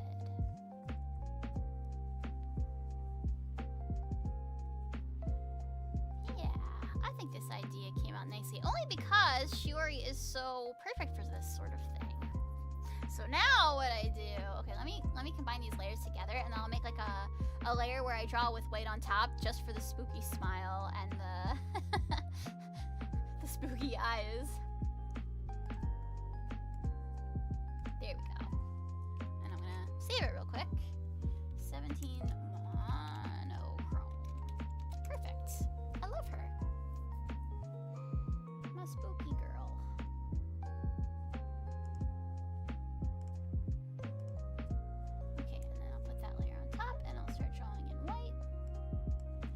And then we make her extra spooky. I might do it with pencil, actually. Oh yeah. That's extra creepy. I love it. I want that eye to match the other one a little bit more, though. And I just gotta move it up a nudge. Actually, you know what? I want to move both of them a little bit. Oh man, my phone's running on low power already. I just got started. Oh, okay. I drew on the wrong layer. Or did I? Oh no, I just have the. Hold on, I have the move layer set to the wrong thing. Subtool move layer. I don't want that subtool.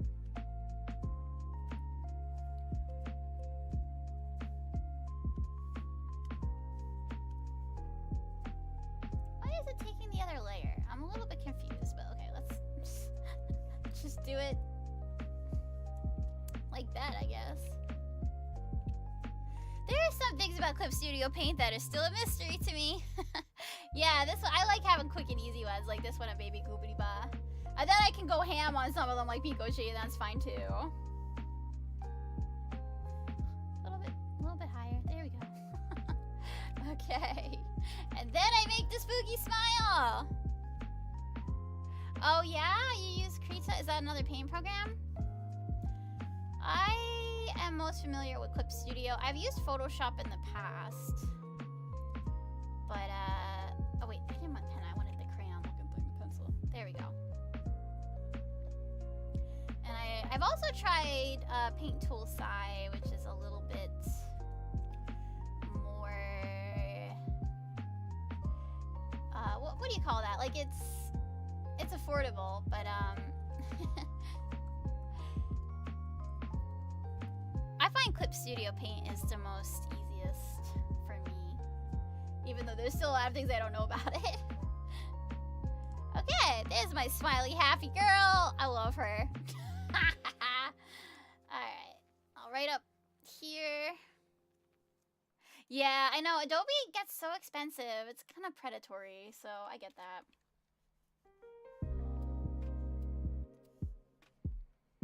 I get tired of paying for stuff every month, so I was like, you know what? I'm gonna make a one-time purchase of... It was like, when I got my first copy of Clip Studio Paint, it was on sale. It was like $20. I think through Humble Bundle or something.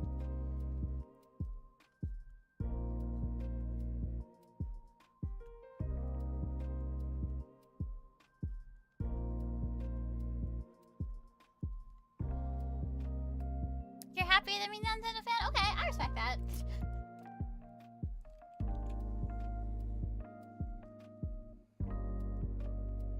She's perfect. I love her. Okay, let's take a look at what is the next prompt. Okay, so after monochrome, we have a couple. Okay, so I only have one person down for this. But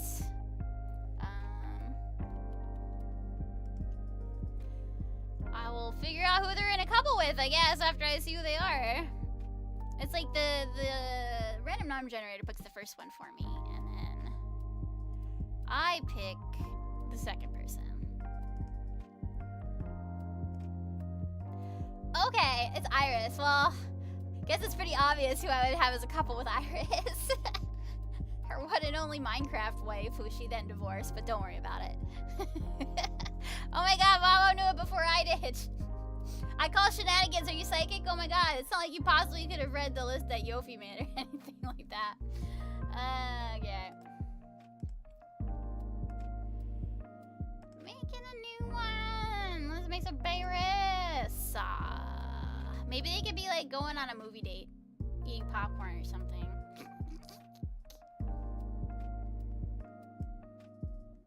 Yeah, maybe. That sounds a little complicated, but hey. Alright,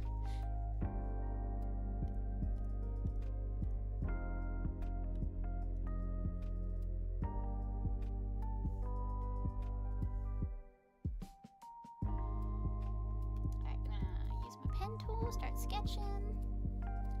Oh yeah, I'm gonna need some reference pictures too. Oops. I pressed the silly button on my tablet. I just got this tablet. It's like one of the cheapest ones they make. That Wacom makes. Like, it's no bells, no whistles. Iris calls her Big Bang. Ha ha ha ha ha.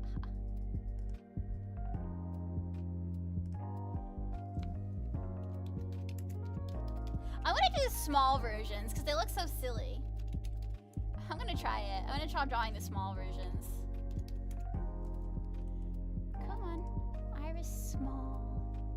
There's a little picture of Iris, but I just want like the regular small Iris.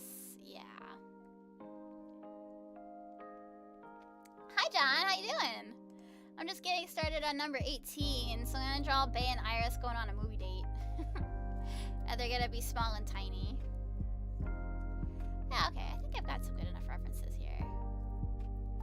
Here's one for the face, and then I've got a different one for the dress. Okay. Maybe I'll sketch her in hot pink. The hot pink one.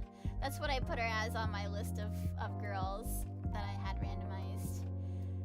Because I really enjoyed Iris's hot pink shenanigans in Enigmatic Recollection.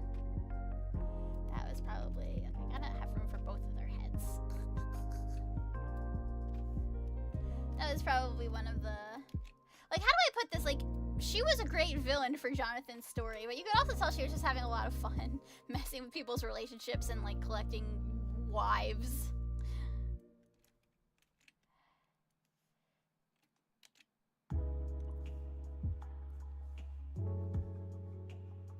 Okay, what if, oh my gosh, they're both reaching for the popcorn and then they touch hands! Oh my gosh, that's so yabai! Let's do that.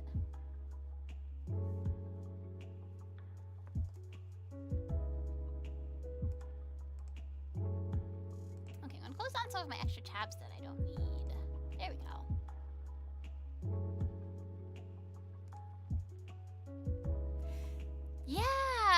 Yeah, you know what? It is nice that Wacom tablets have gotten more affordable. At least, like, you know, the ones that aren't super fancy with, like, built-in screens and stuff like that.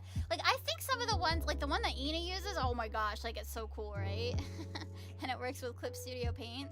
And it's, you, like, plug it in and you can see the screen on the screen. But, for those of us who are on a tight budget, I think just, like, a regular vanilla Wacom tablet is nice affordable option. Yeah, so this one too, I actually got it when it was on sale, and I think it's the kind that like they use in schools and stuff for students, so it's like extra affordable. So it is nice that they have, like, how do I say it, tablets for every price range. So actually I had a bamboo tablet from Wacom that I had bought in, oh man, 2011, 2012. And I used that up until last year, and I used it on my Holoctober stream. The only thing is that, like, the connection wasn't as good as it used to be. So it sort of kept unplugging itself. It was like, ba-doop, ba-doop, ba-doop, you know? And then I had to tape it. It was being held together with tape, but it still worked. Oh, you had to buy an XP pen back in the day. Oh, wow. Yeah, those were some times.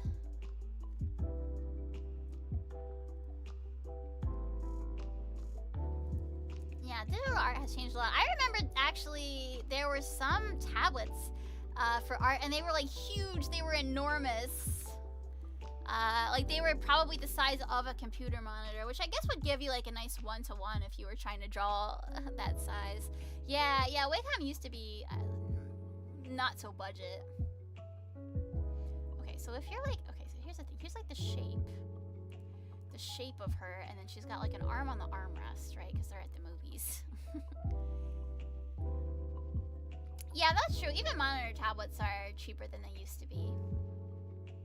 I think if you're a serious artist, a monitor tablet is a good investment. But if you're me, this little guy from Wacom is like absolutely perfect. Okay, so she got some hay.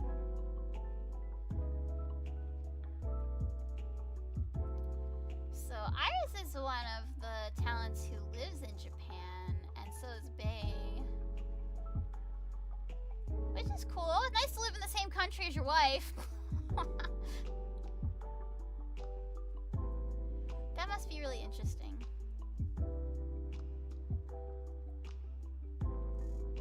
But maybe it's kind of exhausting too if you're living in a country you weren't born in, you know?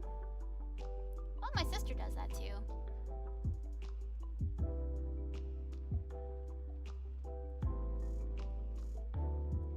There we go. Cute hair.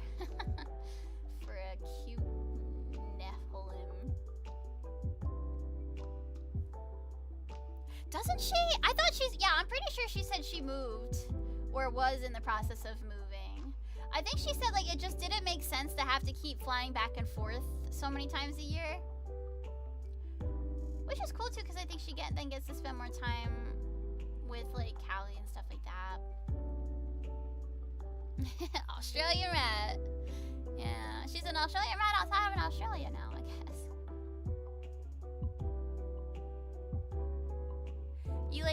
You like sketch pictures and iPad turned out to be your thing? Yeah, you know what? I think that's a good option too, especially because it has other purposes besides drawing, right? You can just kind of like chill on the couch with it and do your thing. Browse the web, watch videos. Okay, so let me take a look at her small outfit. The small outfits are like very condensed, so it's kind of nice for an artist like me who prefers drawing simple. Man, Iris's 1.0 outfit was so complicated. Beautiful though. I do appreciate that her artist gave her like the 2.0 so that she would kind of match with the style of the others better. There was a VTuber who kind of did like a breakdown of all the changes to her outfit. I think it was Yam Albat. And like it was really interesting to kind of get like an artist's kind of perspective on like what the changes were and how it is like, you know, appealing to the eye in certain ways, but like also like the artistry of the first model and what was unique about it.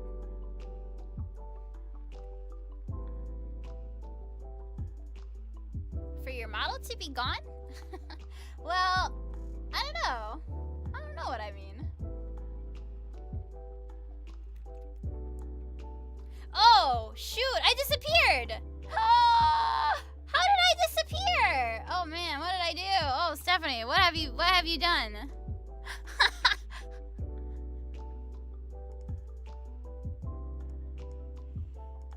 I did not mean to be invisible. Sometimes I have this power where I accidentally turn invisible. It's because I turned off. Okay, I see what I did. Whoops, because I was trying to turn off the list, the prompts list. I'm back. Yes, my superpower is that I sometimes turn invisible, but I don't get to do it at will. It just happens to me randomly.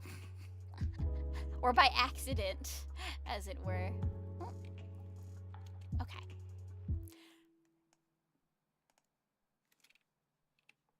But thank you for noticing, because I sure didn't.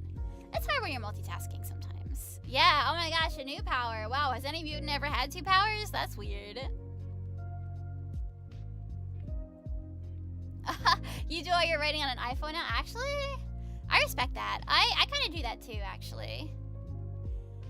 I'm pretty much only at my computer when I need to stream or when I need to make something that can only be made on a computer. But even like making thumbnails and stuff, I try to do it on my phone as much as possible.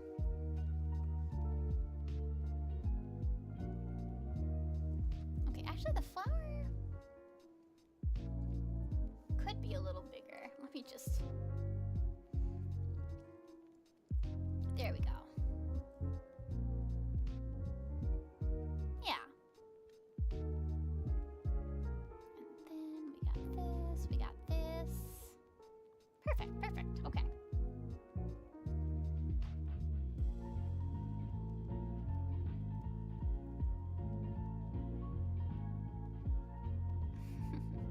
Even with the simplified outfit, I'm like, how do I wrap my brain around how this works? Wait. Okay, so I think this should be more towards the outside is the thing. There we go.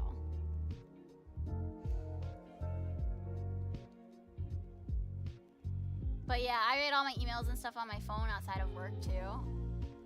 And all of my, like, a lot of my official business that I conduct with clients and stuff too, I do on my phone nowadays. And I also use it for all of my lyrics. All of my lyrics end up on my iPhone notepad. And it's just more convenient for me, right? Because I always have my phone with me everywhere I go. Which is... I mean, that's just the world we live in, right? Like, but it is convenient to a point where, like, oh, if I think of a lyric at the park, I can just add it, you know? But yeah, I've been taking a lot of notes for this song I'm doing, that I'm working on lately. And I kind of need a way to do that. Make it more like that. There we go. Close enough. I've been taking notes. Yeah, phone notes is so good. Phone notes. My salvation. I keep all my to-do list on there. I think I have over 2,500 notes on my phone now. But it's kind of important for me because if I don't take notes and, you know, I don't write everything down, then where's it gonna go? It's not gonna stay in my brain. That's for sure. Oh, she's got her wings. They're very tiny and cute when she is small. And then she's kind of leaning over, so they'll be a little bit on the side. This one. Okay. There we go. She's got her silly eyes. I'll have her just like eating popcorn. And Vale will be like freaking out that their hands touched.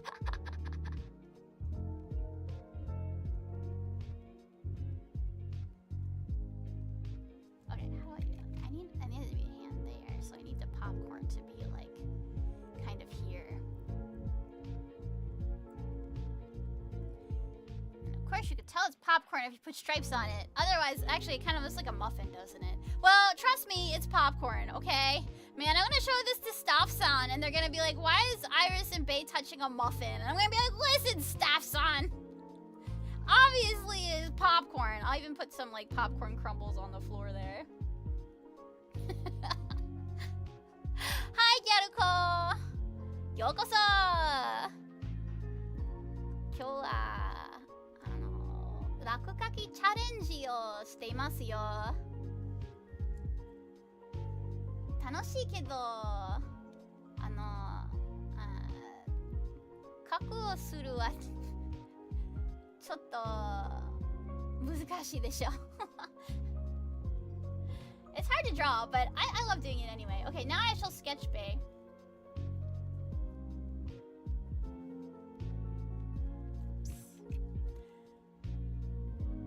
And I need a reference picture of her. Actually, you know what? I'll fix that in post. I wanted to make the eyes a little bit bigger on Iris. Her irises need to be bigger. But that's okay, we'll get there when we get there. I'm also kind of thirsty again, so I think in between drawings, I will have a little drink of water.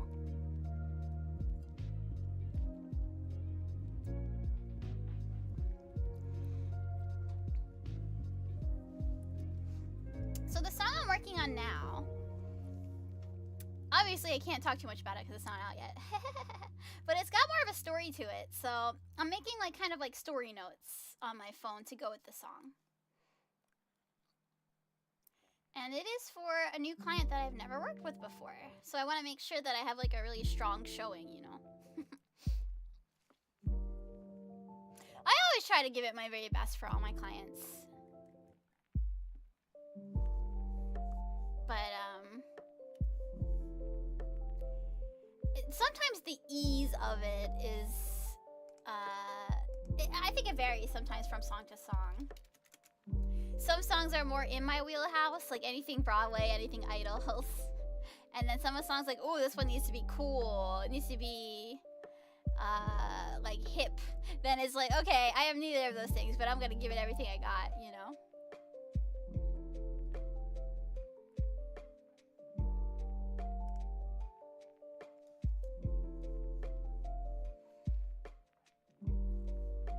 Okay, so first thing I will do is the ears, and I'll have her head kind of maybe positioned this way a little bit.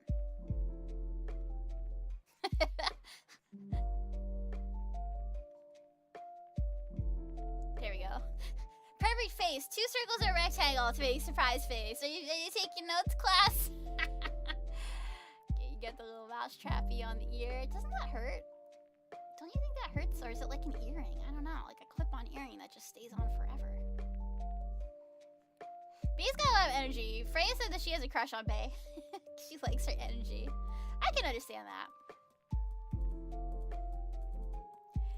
I am the best at bringing the idol song to English. Well, that's your opinion, John, but I appreciate it.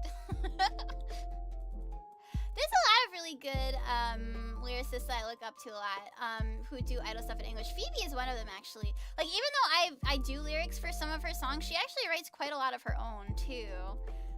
And she has a very good sense of, like, rhythm and words. But also, she has a very good sense of idol feelings. It's all about feelings.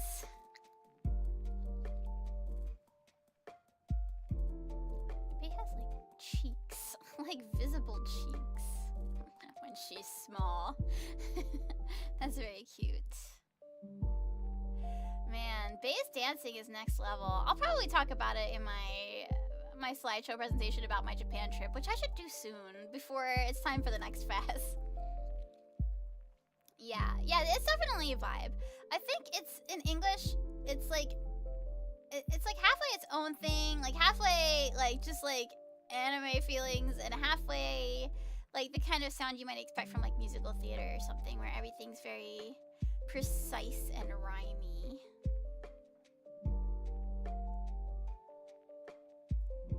But yeah, I was really impressed by Bae's dancing this year at FES. It was probably the most amazing dance performance I've ever seen live in my life. Actually, what if we made her hair like spiky, like she's like really freaking out? Like, oh my god, our hands touched, are we married now? They're already married, but you know what I mean. So how many of these am I drawing? Let's see, I'm on 18 out of 31. I don't think I'm gonna finish them today. I do kind of want to touch grass.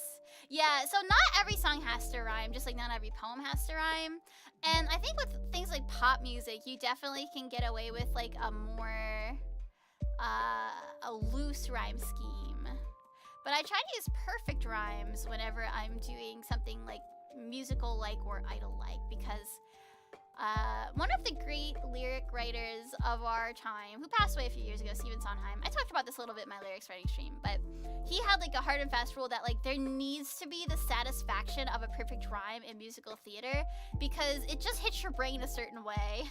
It just activates the Broadway neurons. You just need it.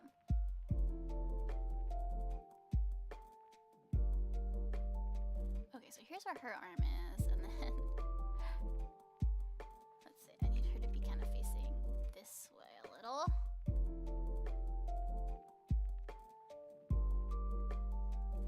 Alright. Let's see. I need, there we go. There's like her shirt under her shirt. You gotta layer. I think it's very dancer-like the way that she has her shirt layered there, actually. Okay, I make her little feet. There we go. They're such a cute couple. Look at them. Oh my god, I'm gonna scream. Don't you just want to scream? Faye looks like she wants to scream. And then she's got her skirt. So just gonna like sitting her butt down there. Oh my god, they touched hands. Yeah, oh my god. Oh, her Kiwawa's fever night aerobics instructor sort of outfit. She's really been using that a lot too. I feel like it really appeals to her sense of aesthetics. I'm happy for her that she has a costume that she loves so much. I think she likes her like summer outfit a lot too, but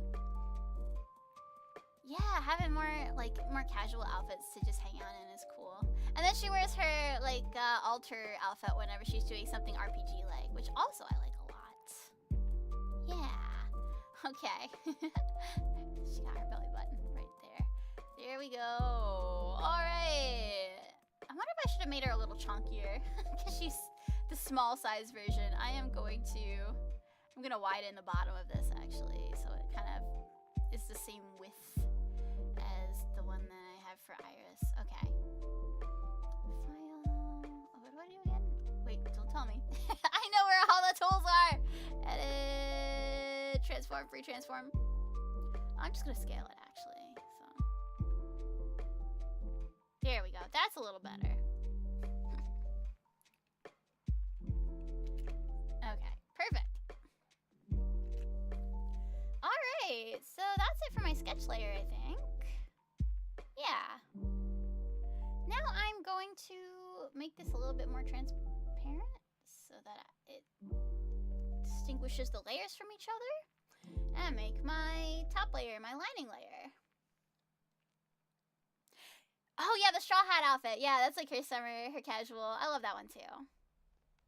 And she's got a lot of sort of different variations for the hair on that too, right? She could do like the twin tails and she can do the cat ears. The braids. Okay, raster. There we go.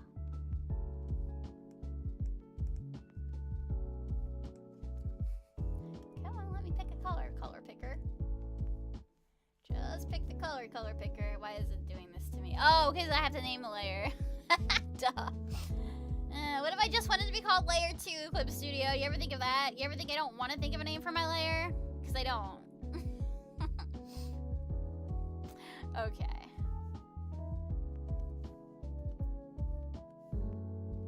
This is coming out so good. I mean, for me, by my standards, it's coming out so good, you understand. But there are some just really amazing pieces of art in the whole October tag on Twitter. I'm not sure where there are other like sites to find good Hall October art besides Twitter. Like, do people post them to, I don't know, like their Pixives or like their Facebooks or something? I don't even have Facebook, but I just wonder, you know, where are the places that all of the fan artists share their wonderful art? But I've just seen so much good stuff, and it's so, a lot of it is so highly detailed. I think one of the drawbacks of my work style is that I'm very slow. I have this friend, Kaya Nishikino in Production Kawaii, actually. And she can draw so fast, it's amazing to me. And so she can crank out like 3 or 4 full body pictures, you know, in a day and have them up to like the base color stage, which is just crazy to me. But I had worked with her together in the past on a lot of projects, outside of her usual VTubing activities. Oh, the straw hat! One Piece. Mugiwara. Yeah, I have that hat. Luffy kun no boshi o moteru yo. Odaiba no One Piece shop ni kaimashita yo. I bought Luffy's hat when I was in Japan. I got it at the official One Piece store in Odaiba. Straw hats! They're great until they try to bow away off your head. They're very lightweight, you understand. Let's see. I want to make them less circular and more scribbly like they are in sun is beautiful. Drawing. There is an art to making things simple too. You know, like just because you make things simple doesn't mean that you're bad at drawing. In my case, I just prefer things simple for the sake of my sanity, right? But some people who draw simple things are really good at it. Like the people who design all of the small models for the holo talents, right? This is so silly looking. Maybe I should have just drawn a circle or hounded it. Close enough. Good by Stephanie standards, honestly. You know, Iris has cute little cheeks too, and she's in her small form. Too powerful. She's gotta be contained in a small form. There we go.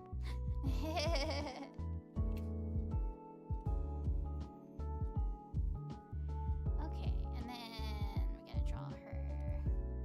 This thing is really more of a diamond shape. Do you guys have any like favorite anime from your childhood? One Piece is that for a lot of people, I think. I have only seen the first 200 episodes of One Piece, which sounds like a lot, but I guess by One Piece standards, it's really not.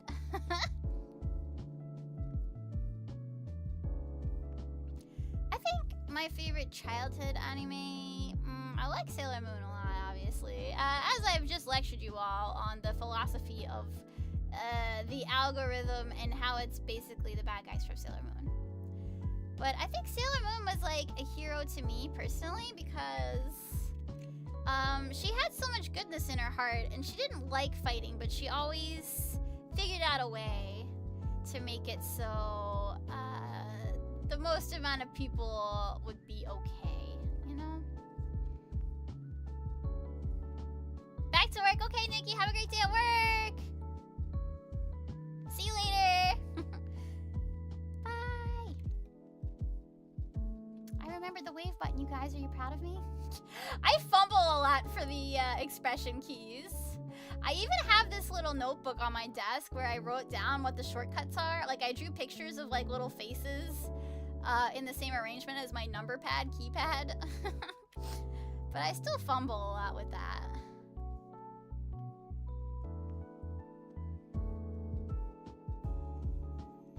So yeah, that was Sailor Moon was like my comfort anime as a child. I also like Pokemon, obviously. But I liked everything about Pokemon. The games, the show, the card game.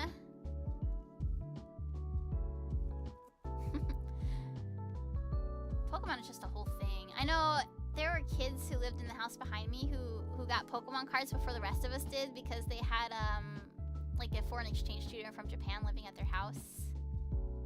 It was part of like I think some missionary program or something that they did, but yeah, they had a foreign exchange student at their house and she gave them Pokemon cards. They're in Japanese though, so you know, we couldn't read what they said. We just thought they looked cool.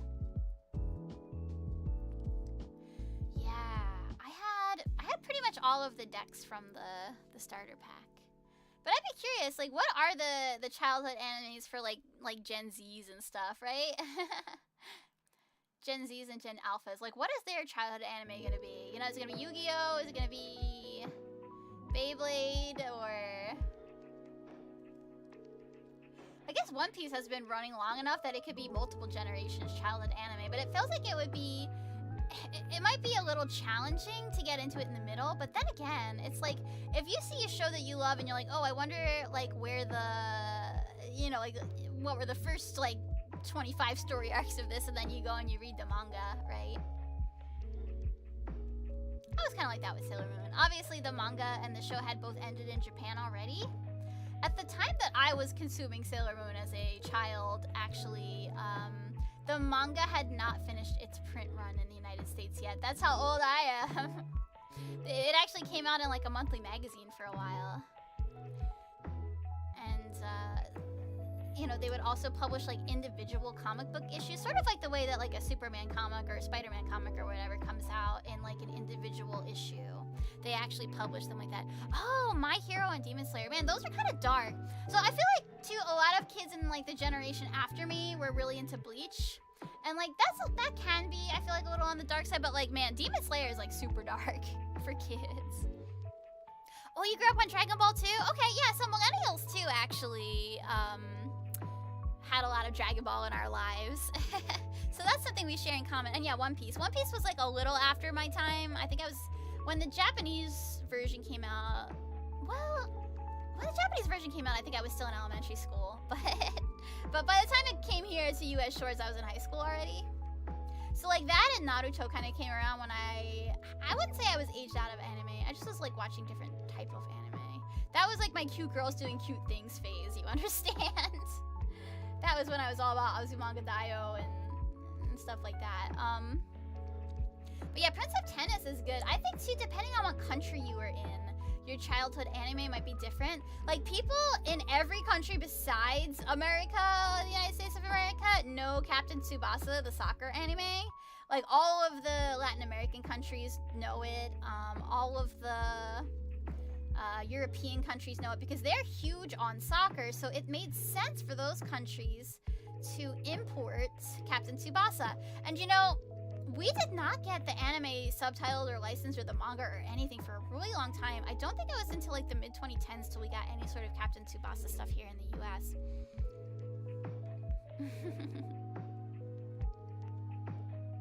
Yeah, what you grew up with. Gen Alpha is growing up with Demon Slayer, that's true. My Hero Academia, I think, is a great childhood anime to have. Like, I don't know, I haven't seen too much of it, so I don't know if it ever gets too dark or anything like that, but like, I don't know, it's like a message like anybody can be a hero, you know? I think that's great. Gen Z are adults now, oh lord. No! They're babies! No! You're all still children to me! I don't mean that in a condescending way. I just mean you make me feel old. But that's okay. It's okay to feel my age. I think that's fine.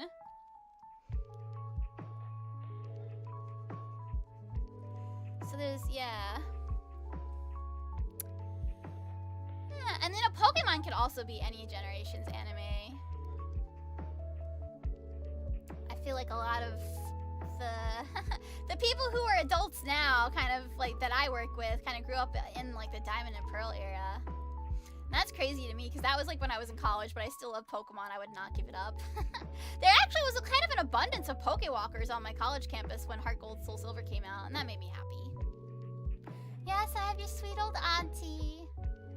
Did you get good grades this semester, dearie? I'll buy you a cheeseburger with my coupon from Red Robin. Red Robin's my favorite. I don't know, it's just like my go-to feel-good burger. And they have so many kinds of burgers. If I want a spicy burger, I can get a spicy burger. If I want a sweet burger, I can get a sweet burger.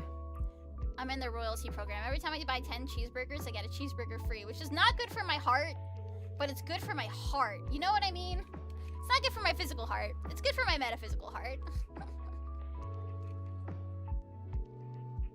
Yeah, okay, Black and White was out when you were in elementary school. So Black and White, I think it had some interesting characters and arcs. Like, I thought Silen's arc was pretty good. His whole, like, Pokemon, sommelier thing, however you French that up. What do they call it? A connoisseur, they call it in English, because it's less wine related for the kiddies, you know. But I thought he had some interesting rivals and stuff. And I really, okay, Bianca is definitely my favorite character in Black and White because I relate to her. Like, she's kind of a late bloomer. You know, she's kind of clumsy, but she really does love Pokemon. And she is a legitimate rival to Ash, so. And in the games, too, she's so sweet. You know, she's such a sweet childhood friend to the player character. I like her a lot. But, like, she realizes she has limitations and she's not as strong as her other childhood friends, but that she has this unique way of helping people. The way she cares is important. Bianca's adorable. I love her. Definitely like best girl after Dawn for me. The one thing about Black and White that I was pretty disappointed in, I guess, is that they tried to make Jesse James and Meowth be like serious bad guys, and it just did not work for me. Like, I grew up watching them fumble their way around the world trying to catch some little kid's Pikachu off guard and getting blown up in the process. Like, they work so much better to me as comic relief. I mean, they can be a legitimate threat, but you always know, right, that Ash is gonna win the day. So I was sort of disappointed with the direction that Team Rocket took in the days of Black and White, but other than that, I don't think it was a bad thing. I know I watched an episode with my sister who had grown up watching Pokemon with me, my middle sister. She was like, I don't know, this is kind of boring compared to what we grew up with. Ash isn't doing nearly as much stupid stuff. And it's like, yeah, but, you know, he grew up a little. Oh, Crystal, the protagonist of Gen 2. She does have a pretty great featuring role in the Pokemon Adventures manga, right? She kicks Pokeballs to catch Pokemon. That's pretty cool. Because of an arm injury when she was younger. But, yeah, it's too bad we really only got to see the anime version of her in that one Raikou special. It's still pretty cool to see, like kind of like the canonical game counterparts in the anime. So I enjoyed that, but I wish there was more of it. I kind of wish that, like, Marina and Jimmy and them, whatever they call them in the anime. Yeah. Black and White definitely has the best rivals / friends. Black 2, White 2. Yeah, because you got to see, like, kind of more of their character development and growth, right? Like you got to see, because the thing about Pokemon Black and White is, like, the first game, right? You get to see the beginning of Bianca and Charon's journeys, and, like, they have goals. You know, Charon wants to be strong. Bianca just kind of wants to figure out her place in the world and feels a little sad that she might be left behind by her tougher friends. But then you get to see that Bianca uses her ability of helping to become the professor's assistant, which is really great. And that Charon becomes a gym leader, you know? Yeah, so I like that a lot for them. Yeah, the old Pokemon show felt more National Geographic, fighting Pokemon in the wild doing animal stuff, right? Oh, that's so true. Like, the sense of humor, I feel like, it just hits different in the OG series. And then there's kind of a tone shift, I don't know, somewhere around the Advanced Generation era, but, like, it's not bad, it's just different, you know? Yeah. Okay, I'm gonna... There we go. Oh my god, they're holding hands! Oh my god, by accident! They're holding hands by accident! I think this concludes the Beerus portion of the stream. Let me just fit them on screen and take away the sketch layer. Okay, I think I want to do a little more with Iris's outfit. I feel like I missed something somehow. Let's see. I think it's just that I needed the bow to be bigger. Oh no, it's because there's like a little bit under her bow that you kind of can see. So let me kind of just draw that in. And then there's like this. I think there's more of this thing. There we go. That's better. I think that's more what I wanted. Okay. 100%. They're done. I love them. Alright. There's a great clip I saw where, like, Bae, like, drunk called Iris and told her how much she admired her as a person. And, Iris just kind of blew her off, but it was funny.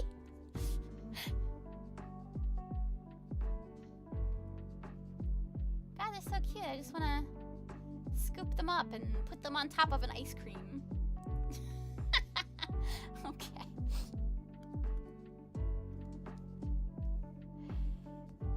And I'll save it. 18 couple. Okay, if we can get up to like 20 or 21 today, I'll be really happy. Baby steps, baby steps.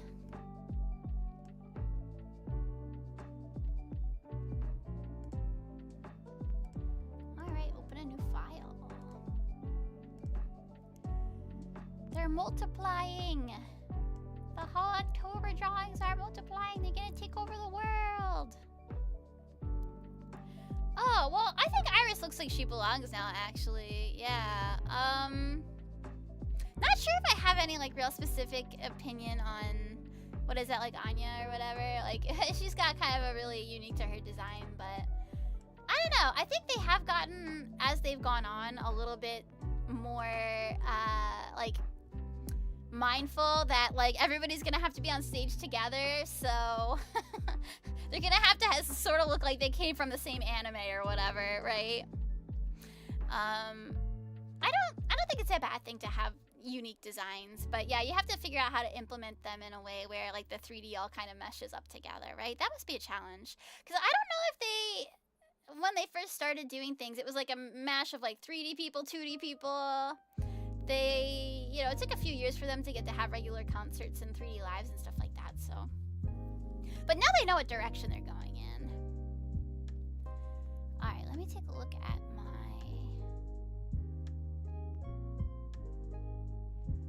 list. Okay. Alright, so I got, next one is Sleep, number 19. And number 19 person is Suisei. Aww. Suisei is such a sweetheart, don't you think? My mom really enjoyed her at the Breaking Dimensions concert when we were watching it on TV from her house when it came on. And Suisei was trying to speak English and like, you know, engage with the crowd, and she had a really great back and forth with the Irish, so my mom was like, oh, she's so cute.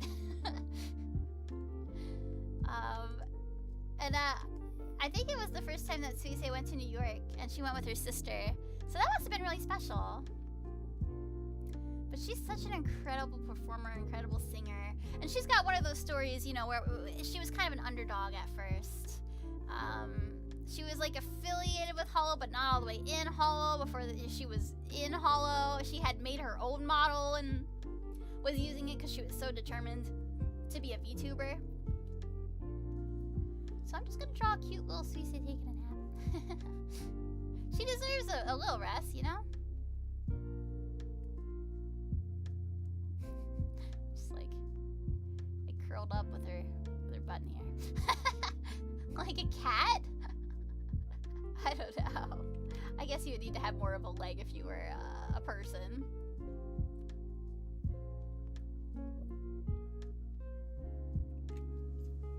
Okay, that's kind of the shape of it. And I'm gonna put her sleeping on like a big cloud.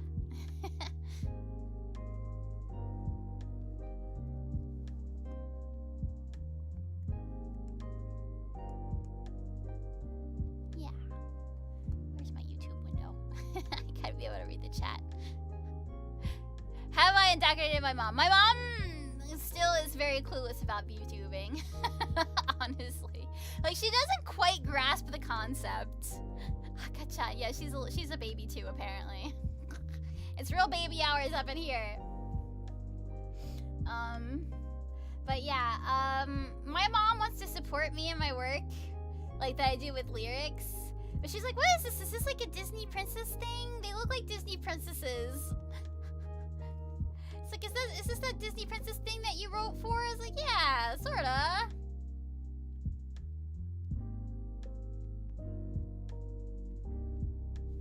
Just having like, my streams.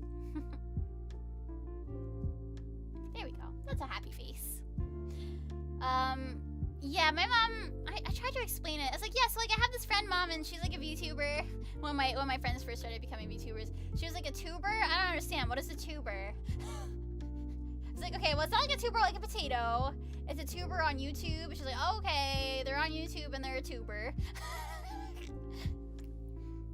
I did send my mom the link to my performance, my karaoke performance the other day, because I thought, you know, my mom usually does not sleep that good, and maybe she wants to hear me sing her to sleep.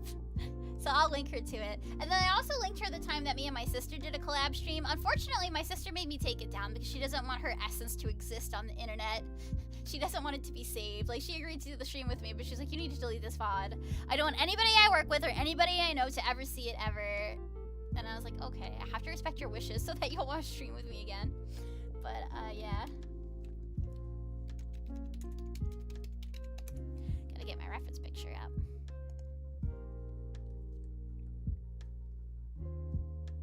There we go. That's a good picture.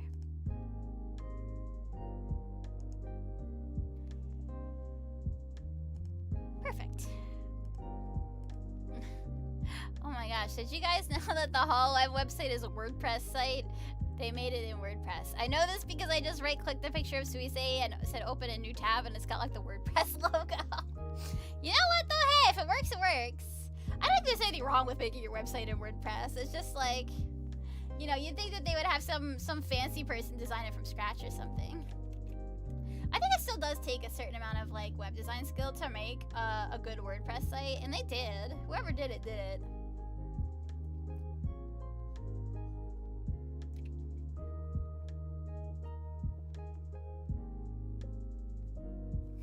Okay, I don't want her hair to be in her nose, but like, she does have those pretty pieces of hair that kind of like frame her face, right? Face framing hair is so important. I don't know why, it just is. For me anyway. Maybe because, I don't know, I feel like the natural shape of my face needs like enhancement. It needs to be framed by my hair, or it just doesn't look right to me.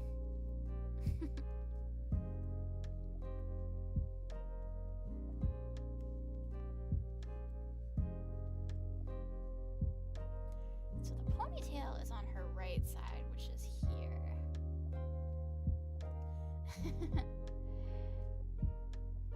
She has such an amazing singing voice, huh? And I liked when everybody did Bibbidi Ba together at Breaking Dimensions this year.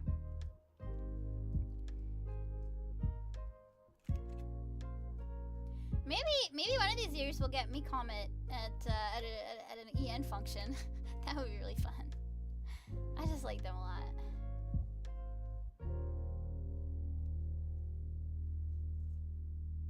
Yeah, okay, I wouldn't sleep with my hat on, so I'm not gonna make Suise sleep with her hat on either.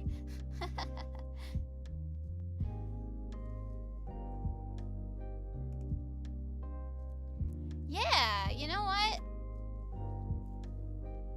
If you can be thriving and also have a WordPress site, like, good for you, for real. God, I hope this reads to Suise, though. Without the hat, it's like, who even is this?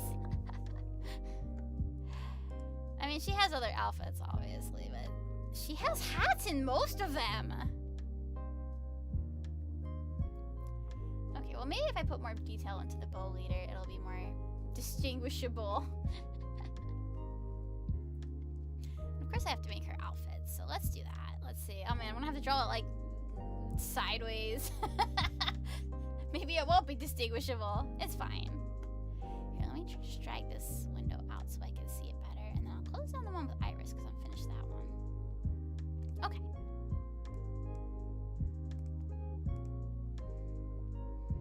Yeah, this year was like an amazing concert, Gray. You're so right. Like, obviously you can't have everybody in one concert. That would be like the longest concert ever. But they really had a good like selection of talents from different groups, you know, joining the EN groups. And some of the like subgroups that they made for different songs and stuff were just really unique, I would say. Like, you might not always see them together, but they were really great together. These gloves are gonna be filled in. Yeah. Like all of the kind of subunits that they put together, and all of the songs they picked too, like really good set list. I think people were saying like, you know, Connect the World was a good like first concert, but it was sort of like you could kind of guess like which songs they were gonna want to do and stuff like that. Like everybody got a solo song that was like probably one of their originals, and then everybody got like a group song which was, you know, like their unit or whatever. But then in Breaking Dimensions, they kind of broke the mold too, right? Because they really mixed it up. They had like a lot of Vocaloid songs and stuff like that. They had like all the Bird Girls doing Beyond the Way from like Project Sekai. I mean, that song predates Project Sekai, obviously, but like, you know, really iconic Vocaloid song. Oh, did they do movie theater screenings? Last time? That would be cool. I used to go to movie theater screenings for Love Live. Up until the pandemic, all of Aqua's live concerts were, let's see, how does this work? How is the arm attached to the body?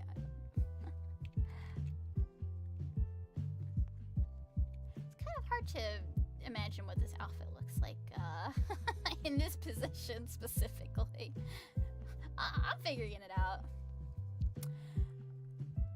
But yeah, I used to love going to watch like an Idol or Seiyu thing in a theater because people would bring their pen lights. It was like an event, you know, they would cheer.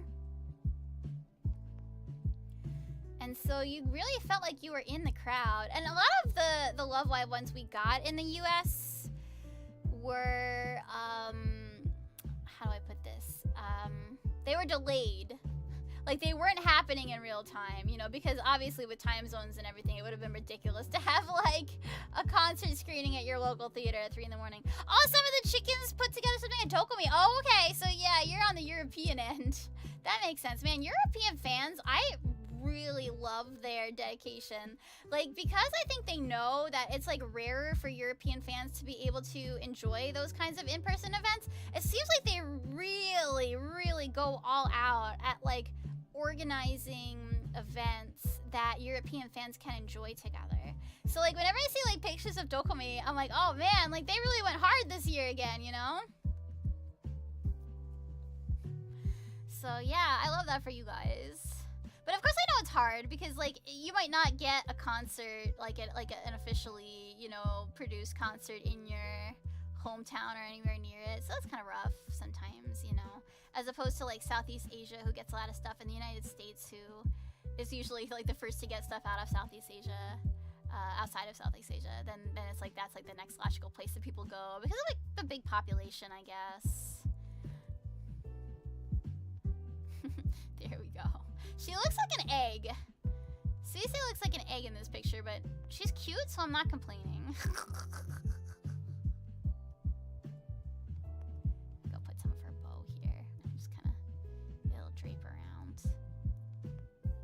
That's a bow, just trust me, okay? Doesn't look like a bow, I need to fix it! Well, that's great. I know I've kind of spoken like briefly a little bit with Dominic, who is like one of the main organizers of like KFP in Europe. I think he's based out of Germany. Oh my gosh, I would love to come to Dokumi. It's just a matter of money, honestly. Like, because, like, when there's an event in Japan, I at least know I have a free place to crash because of my sister. But, with Europe, I think there would be a little bit more travel expenses involved. I'm like, you know, like, who's gonna cook for me?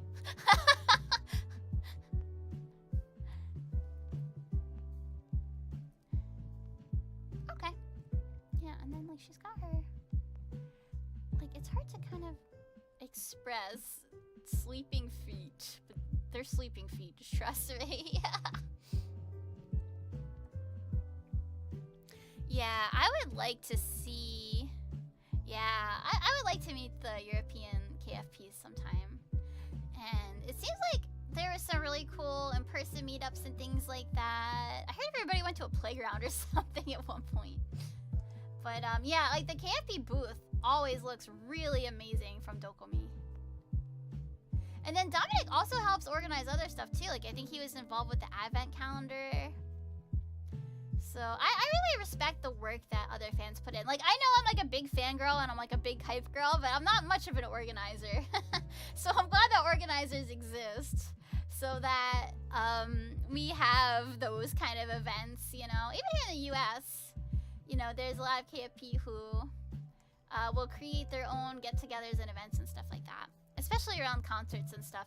Oh man, the Central Park Hollow Fan meetup looks so fun. I was doing some very important family stuff at the time, so there was no way I could have made it even if I had a lot of money or whatever. But it looked like a lot of fun, and I was really happy for everybody who got to go out and do it. I think fan culture is really, really wonderful.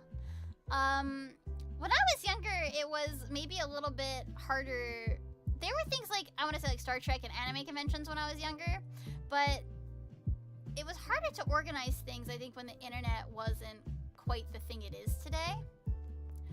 And I think, I don't know what it is, but like, it seems like there's more interest for doing things for like the more niche things. Like it used to just be like there was an anime convention, and if you liked any kind of pop culture thing that came out of Japan, you would have to go to that, and like maybe you would find someone who liked your niche thing, and maybe you wouldn't. But you just have to wait and see, you know? Or like meet people when you got there that you had met at a previous year. Yeah, like the fact that KFP fan culture is so active is one of the things I really like about it, and I'm always happy about my decision to become a KFP because of that. Like the passion that the fans have, not just for KFP itself, but for like the idea of like idol culture, oshikatsu, and that sort of thing. Like they've really taken it to heart, and they've kind of, you know, they kind of made their own thing out of it, but like they respect the roots, right, of the idol fan culture. And I think one of the most important things about idol culture, like some people think like, oh, it's unhealthy, it's parasocial, but it's less, for me anyway, I think it's less about the relationship that you have with the idol themselves and more about the relationship you have with other fans, right? Because they are real people that you can like reach out and talk to. And you are both obviously going to be passionate about the same thing, but you know, might also be really from very different walks of life otherwise. So like you can share each other's friendship, but you can also like share the hype for your Oshi, you know? I think that's really great. She's so cute. She's so baby. So I think the relationships you build with other fans are much more real probably than a relationship you'll have with any idol. But the fact that she is the thing that keeps you all coming together is like a beautiful thing, right? That's how I felt when I got into being a Love Liver. Yeah, you're worried about looking too into it. I'm a little past that point. I'm like, all caps, oh my god, look at her new outfit, I'm going to faint. But yeah, talking about them with other fans is great. Like, you know, you can talk about like what streams you liked lately, and you know, the ups and downs of your Oshi's journey to being an idol, and what inspires you as a fan, and what you thought was funny, and what you thought was cute, you know? Those are great things to talk about with somebody, and it's not that weird, right? Because that is what the idol thing is all about. Like, we all came together because we're fans of this person, and we are just working together to be part of the community that cheers them on to succeed.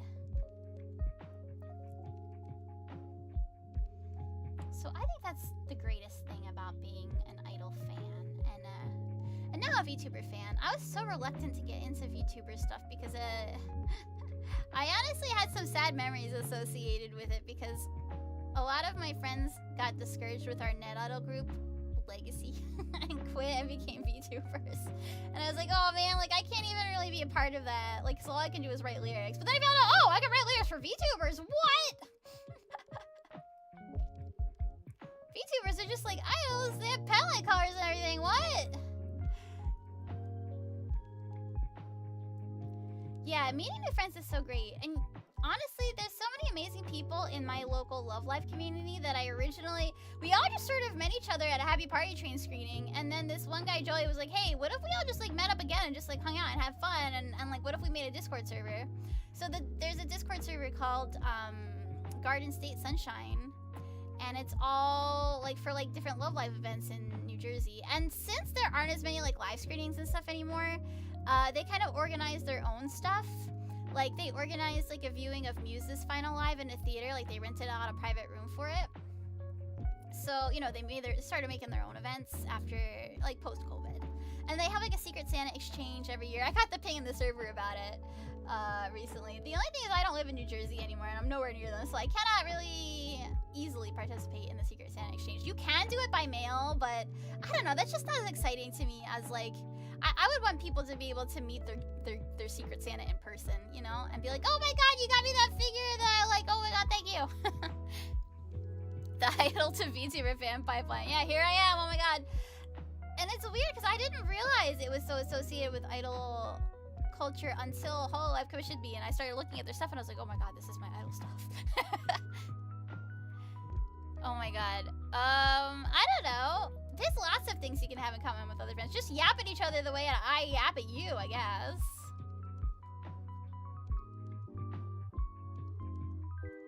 Is that how the leg works? Not really. Let's see. I'm trying to think about how legs work when you're laying down. Yeah, I guess it would kind of go back. What is a leg? How do you leg? I think maybe you would kind of see some of the foot. Like that. Yeah, there we go. That's a leg. All right. I have successfully legged. I think, too, if you are in a fan group and you start organizing things together, you just kind of naturally start bonding over it. Because, like, you know, all the hardships of, like, oh, God, we got to order a big package of this and set up a table for that. It's like having a war buddy sometimes, maybe.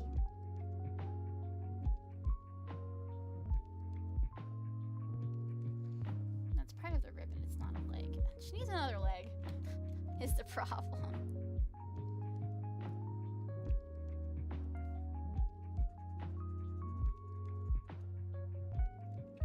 Yeah, let me just squeeze another leg in there somewhere. But you would probably only see the knee on this one. That would be kind of bent back, right? Weird legs, but they work for me. But yeah, you could talk about like your favorite food and like your favorite holidays. You can talk about anime that you like. Then you end up having a watch party for that, you know? Well, we were net idols, so it was like internet based, but it was kind of a similar concept to VTubers, but VTubers were not really the big thing that they were yet. So it was like they created 2D personas for each singer in the group, and then released songs as the characters. But also we made other content, like we have like a summer voice pack. We had like little story videos for certain presentations we did. We would do like, so we would actually do streams together that I think it was sort of reminiscent of the kind of streams that like the Love Live Say You did, where like we answer fan questions or we have like an improv game or something like that. But yeah, they realized that managing a big group with that many people was just not very sustainable, I think. So I think they realized, oh, you know, if I become a VTuber individually, it's kind of the same experience, but it's more manageable, which I get. Or like some people got so frustrated with the group and they just wanted to have fun doing something else.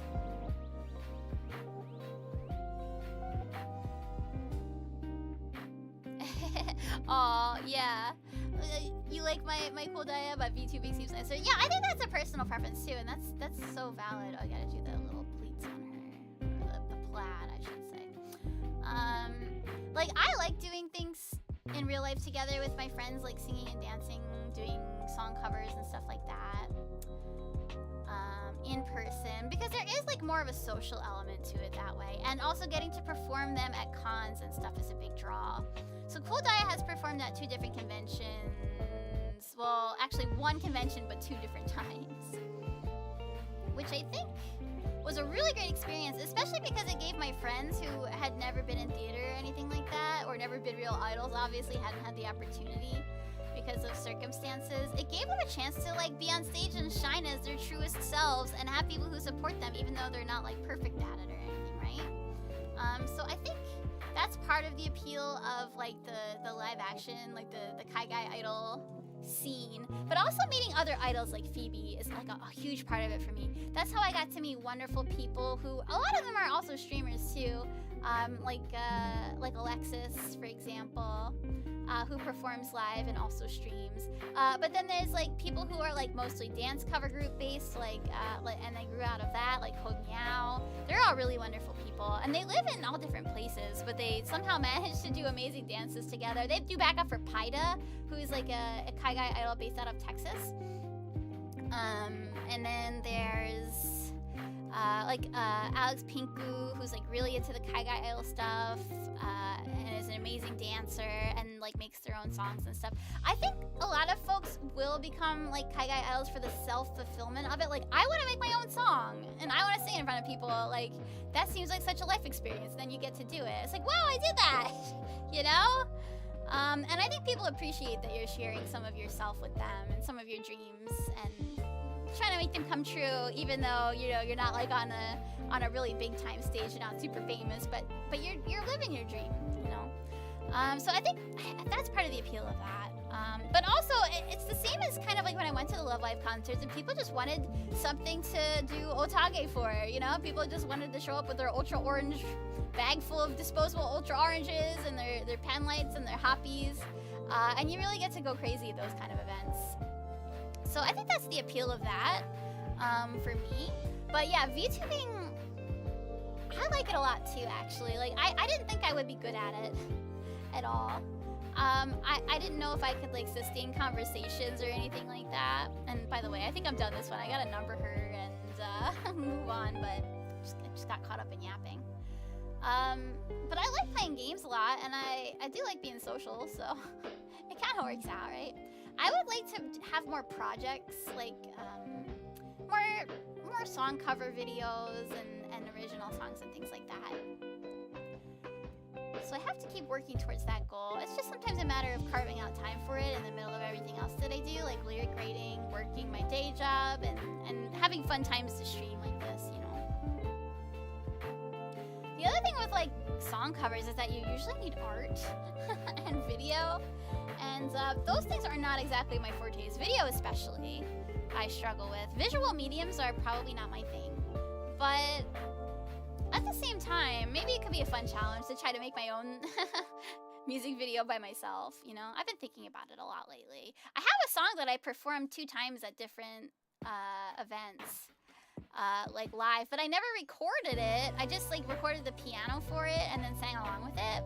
It'd be nice to have a recorded version of that, but I might need some help with it. And then I'm like, oh, should I ask my friend Serena to do like some more instrumentals for it? But that costs money because I want to pay Serena if she's gonna work on something for me. But yeah. So then it's like, ooh, do I have enough money for this hobby, you know? Like a 1-to-1 recreation of the Pokemon intro. Yes, that is the finest video I've ever made. That is my crowning achievement.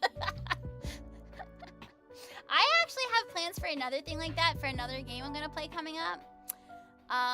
But that is gonna be a lot of effort because I also make the instrumental from scratch.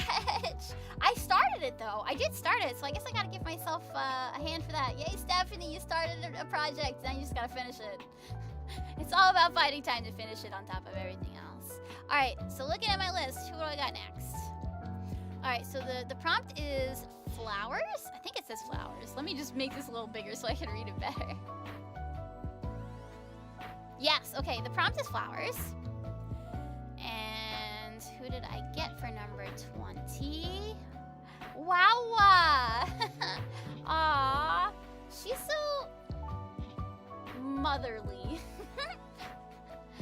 And so good at art, right? She's one of the shining art talents of Hololive. And I'm really happy. She even learned English so she could become an English VTuber and interact with more people through her art. And I think that's just so wonderful and beautiful. I wonder what kind of flowers she would like. Flowers. I could give her like a basket of flowers or something, I guess. But yeah, in the meantime, while I'm thinking about it, I am going to open up a tab and I'm gonna... And maybe I'll just put her in like a real simple, nice flower girl kind of dress.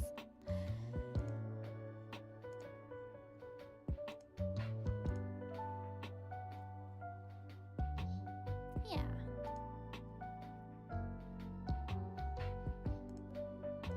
Give her like a flower crown maybe. I think that would be super cute for her.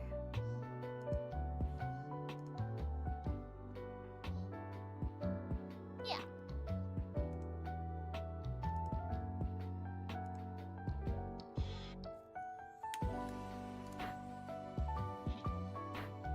I'm getting kind of hungry.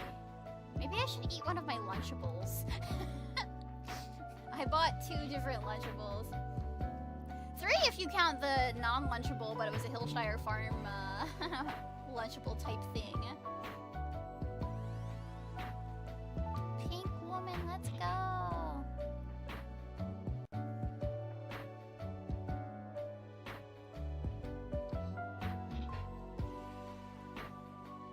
Yeah, I think I'll have her like sitting with a basket of flowers and like a simple dress and having a flower crown. I think she'll look super cute that way. And also it'll be easier on my brain. Her outfit's a bit complex for my small Stephanie brain. But yeah, I love Rara. She's so precious. Just don't break the pasta in front of her. She'll feel sad.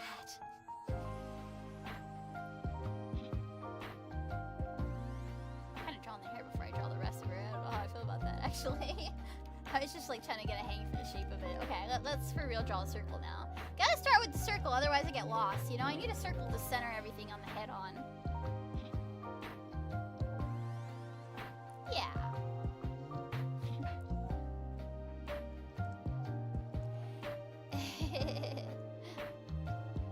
Truly an adult.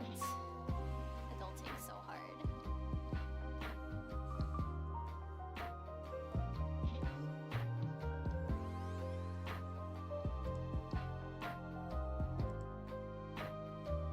Okay, yeah, I'm gonna drag out my reference picture like I did before so I can see it a little better. But that I can also see the YouTube chat at the same time. I think learning to multitask better should be... How do I put this? I don't know if I'm gonna put it down as like one of my goals for this year because I don't know if I'll ever get better at multitasking. But more like getting used to multitasking by trying to do it more often, I think would be a good, possible good outcome of... I'm gonna make the circle a little bigger. Not chunkier, just bigger. Maybe like that. It's more of an oval. Gosh darn it, Stephanie. Yeah, I think the more I do it, I think that's one of the main things about streaming that I feel like I want to improve at is being able to multitask with all these little windows and different things going on. Different programs that I'm running. Okay, so I want to start by drawing the flowers because then I'll kind of do everything around them. Some pretty daisies for a pretty pink woman. I think pink and white complement each other very nicely.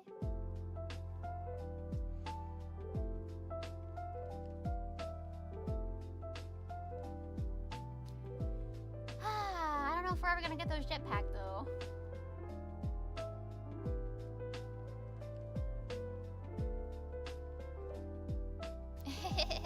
Talking, drawing, maintaining apps. Yeah. Sometimes maybe the pause in my brain feels greater than the pause in real life. As long as people have patience for it. I know sometimes it's hard. Okay, so here's the story about my life. When I was first in college, one of the first jobs I tried getting was at an ice cream shop. We're gonna make our own jetpack, let's go! Maybe I'll just put like a Chatini with a jetpack in the background. But yeah, so I had to work at it was a store that sold ice cream and pretzels. And the customers got very frustrated with me because I couldn't scoop the ice cream fast enough for them. It was kind of hard for me, I don't know, just like, I had puny little arms. Make the hair a little longer. And you know, I was trying to like talk to them at the same time. And then every time I made a mistake, I'd have to throw it away and start over. And so they called me after like, I don't know, 1 or 2 days of me working there. The other thing that happened there too was like I was giving away a lot of napkins to people and they were like, Stephanie, you can't just keep giving away napkins, they're not free. And I laughed, I thought it was like a joke. Like, or like they don't grow on trees, whatever. I was like, ha ha ha, you know, and they were like appalled that I laughed at the manager. Okay, yeah, I still have puny little arms, let's be real.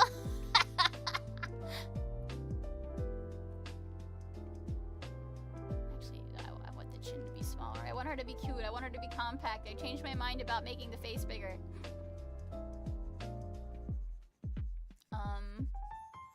But yeah, that was tough for me. And then like, you know, there was like, you had to run the pretzel machines. And like, the cool thing was, I guess, that I got to eat all my steaks. Because it's like, well, once you mess up the ice cream, all you can do is eat it. Because you can't give it to somebody else. But yeah, people were like, would you scoop the ice cream a little faster, please? I am late for church. It starts in 5 minutes. Well, why would you come somewhere to get ice cream if church starts in 5 minutes, first of all? I don't know. I just remember those people specifically. But yeah, I got a call from them. They're like, Yeah, so we just don't think, Stephanie, that the world of pretzel and ice cream retail is a good fit for you, and we really don't want you to come back. So thanks for trying, but bye. I was like, man, I can't even scoop ice cream right. I'm such a failure of a human being. Yeah, I didn't really eat a lot of failed ice cream that day. It was a short time in the ice cream and pretzel shop, but at least I got my free ice cream.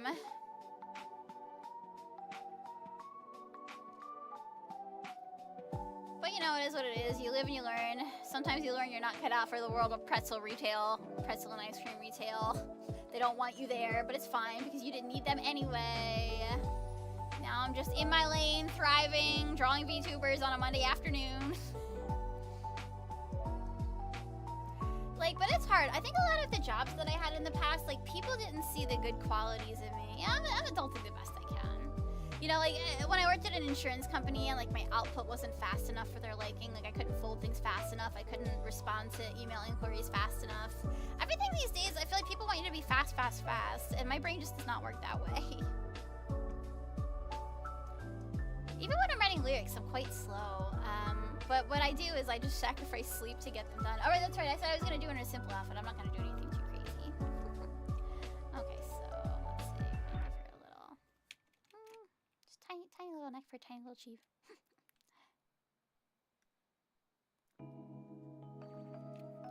But I had to find a place that was the right fit for me. Even when I started at the museum, I made some terrible mistakes. There was this one time, we kept getting packages or whatever. And so, like, and they were like, I don't know, we didn't really need them. They were like, something that the boss hadn't ordered. She was like, Stephanie, I don't want to take any more packages from now on. Like, you know, just don't take them anymore. Would I ever do a stream with you reading your song lyrics ideas? Yeah, I would love that. That sounds like fun. I actually would like to do, like, a live songwriting stream. But it would take some prep because I need to get a song ready. Like I want the instrumental to be kind of, or at least like the chord progression and stuff to be done. And then we could write a song together. I was thinking maybe in the winter time this year. We'll see how it goes.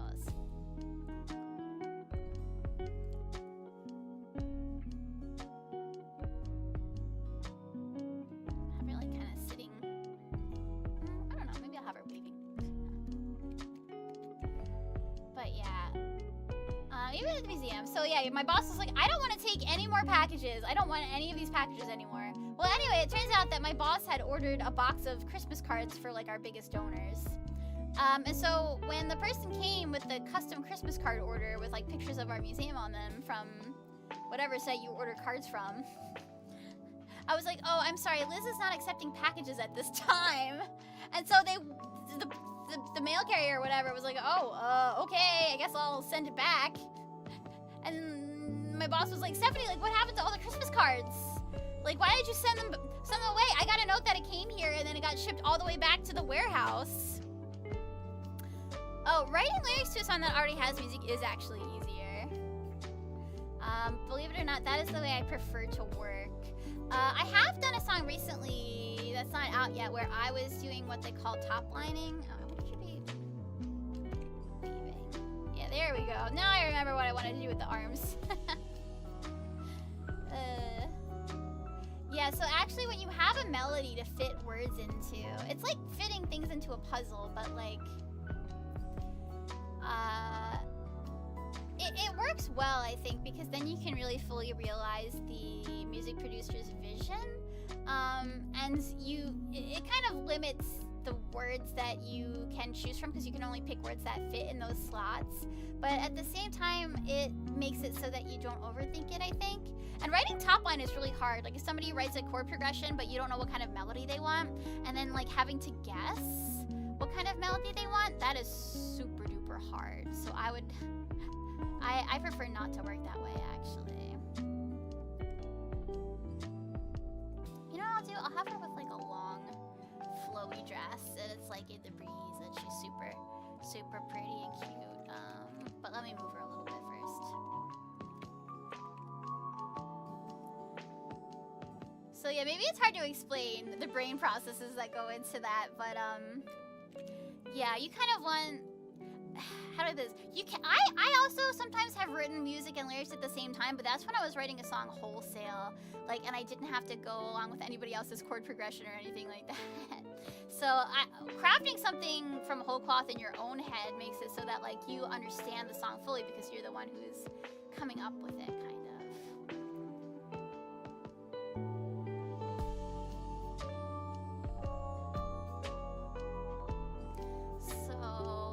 Having a pre-made melody is so helpful, and then having sheet music for that melody is also so helpful, so you can be sure that you're getting the rhythms right and stuff. Let's see, I'll put some flowers on her wrist too, like a bracelet. I'm gonna zoom in a little bit though.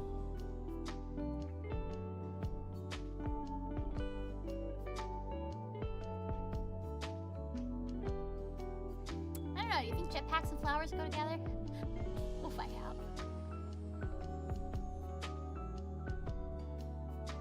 What number drawing, Seaman? I am currently on number 20. Yay! That means I'm just about 2/3 of the way there. I need to make sure this arm connects a little better. I mean, I'll do it when I do the finished layer, but like arms have to make some kind of logical sense.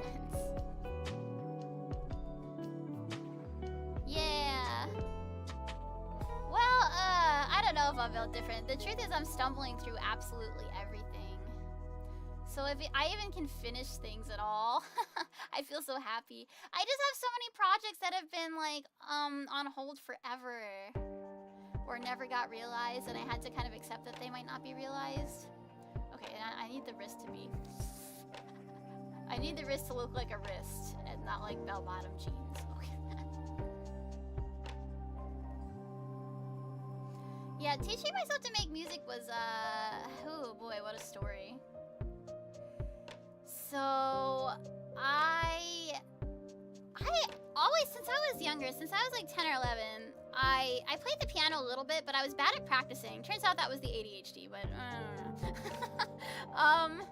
but I was good at picking things up by ear, and one of the things that I was able to do because of my, wait, this is the right hand. The thumb goes on this is the left hand. The thumb goes on the, okay. I had to fix the thumb.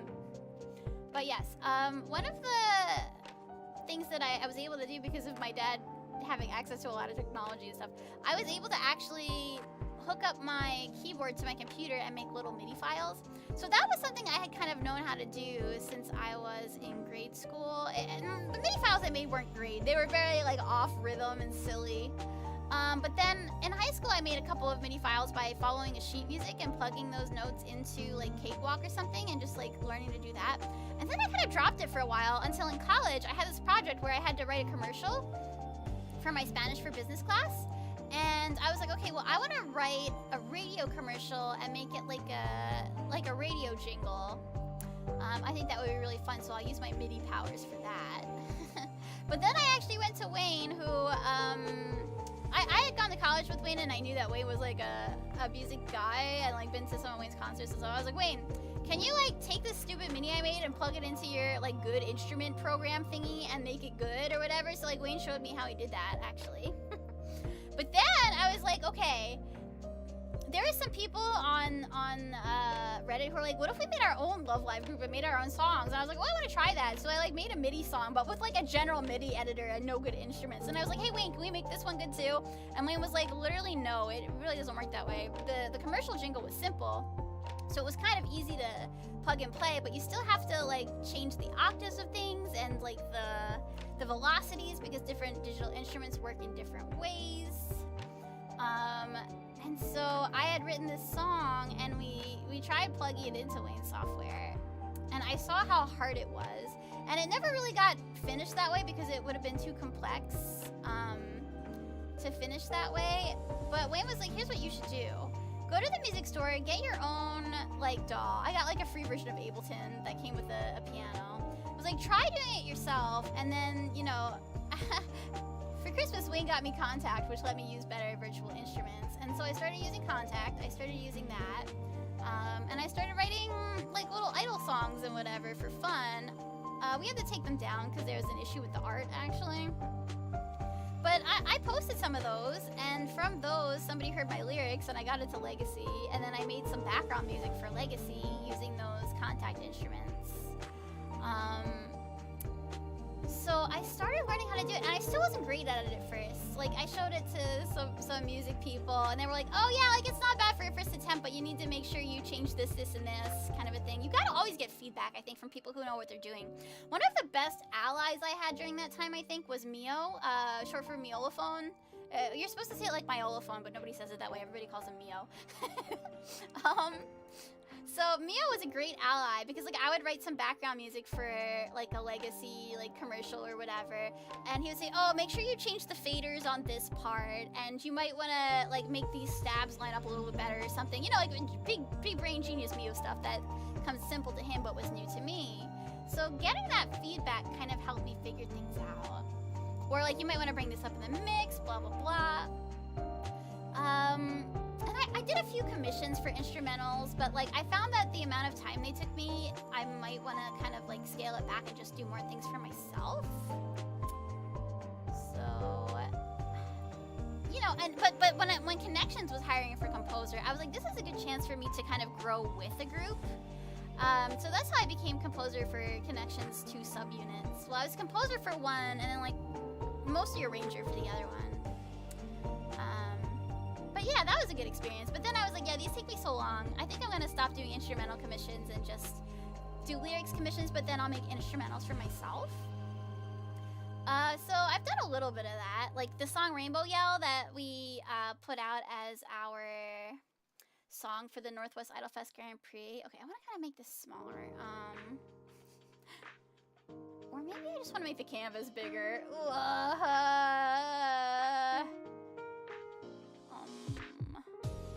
How do I want to handle this?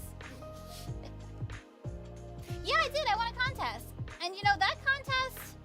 How do I put this? A lot of people I knew were judging, and they told me they went more on like vibes and passion than like technical skill for, I think, the grand prize. But then, like, you know, judges picked like awards for like actual composing and stuff like that. But yeah, I think they won because they felt my love for idols in the song, and they liked the vibes, you know. I'd like to make a longer version. I'd like to do a lot of things, honestly.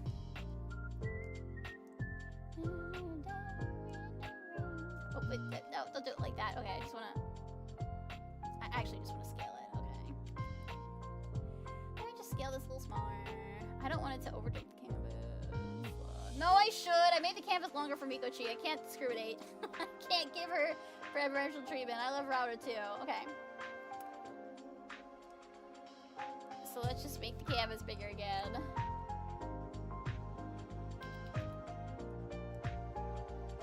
Okay. Now we have room for legs. And a Cecchini with a jetpack. So yeah, I have some songs that I want to put out as original songs. Sometimes the challenge is like, I don't have a mixer. Oh my god, yeah.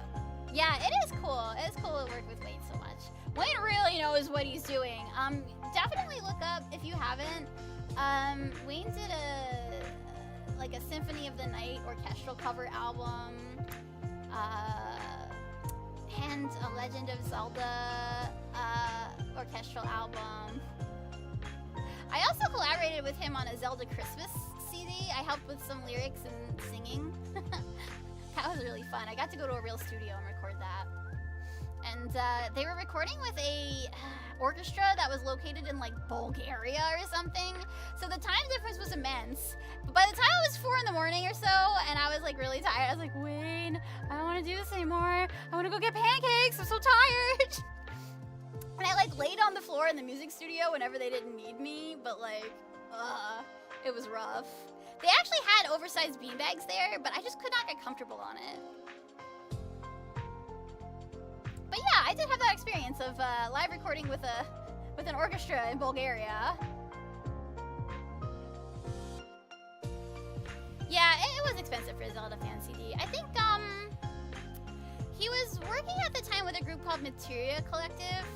I don't like how I drew that leg. What are legs even? I'm gonna give her some like dainty little shoes so I don't have to worry too much about leg anatomy. Alright, let me think about this logically. Okay, here's the torso. Actually, okay. Make the torso a little more, whatever, which means I'll have to make the dress a little more, whatever. Okay. Yeah, so sometimes they would Kickstarter fund things like that, I know, but sometimes, like, Materia would, like, just, like, collect royalties on it until they recouped the cost. And I think they did recoup the cost on that Christmas album, because Christmas is huge, Zelda is huge, you know what I mean? A lot of the folks, though, that I knew from Materia have kind of branched off into, like, their own companies and stuff now.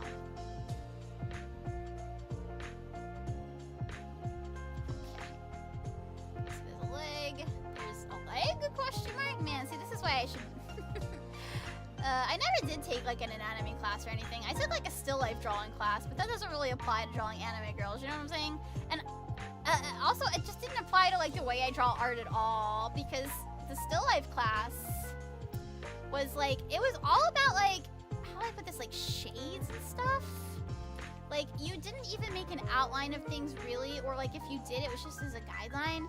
It was all about using, like, charcoal and sketching with, like, light and darkness and showing the shape of things that way in a more three-dimensional sense. And, like, wow, that is so cool, but also, that is not the way I draw my anime girls. That does not translate to anime girls at all.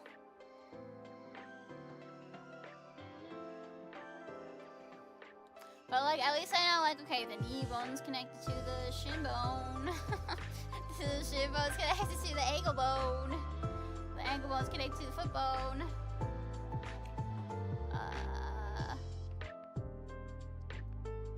That's a little better. It's gonna be like a nice, dainty little shoe.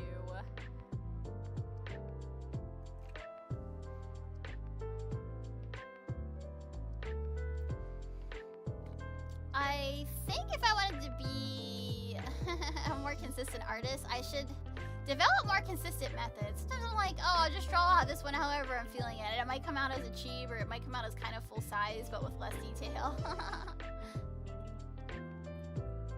Oh my god, that is a good excuse to buy figures. Like, you don't understand. I need this for art. I need this bikini bathing suit figure for art.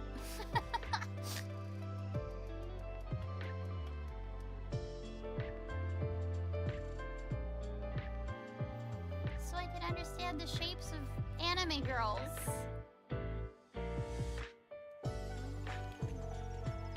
Yeah. Learning anatomy, I think, is a big thing if you want to be a serious character artist. Even if you're drawing characters, you still need a sense of how all the body parts connect to each other, you know? Even cartoons have body parts that connect to each other logically. Okay, this foot needs to be a little bigger to match the other foot. There we go. And let's get the, something like that.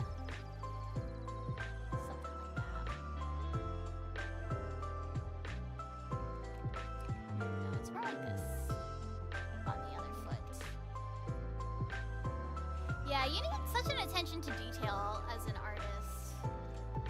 Making things line up and match on both sides. Just drawing a skeleton one time. Oh, maybe I should. Hi, Nikki, you're back! Well, I'm drawing Raura with some flowers.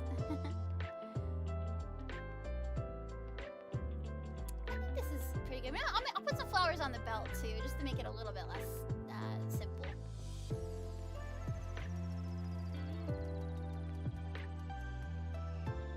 There we go. I'm just making my little daisy chain. Yeah, I really want to eat my Lunchables soon. I think I have some other food besides Lunchables in the fridge, but, like, I don't know why I'm thinking so hard about Lunchables right now. It's not even, like, real ham.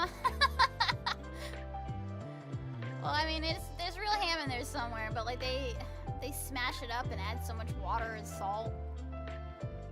Okay, yeah, maybe a break soon. And by the way, if you need a break too, chat, I respect that. So, tomorrow I'm gonna have my stream with Rosie. I haven't really figured out the rest of my schedule for this week yet, because it is like a work heavy week for me with writing the something. I have so many fun-looking games. You know what?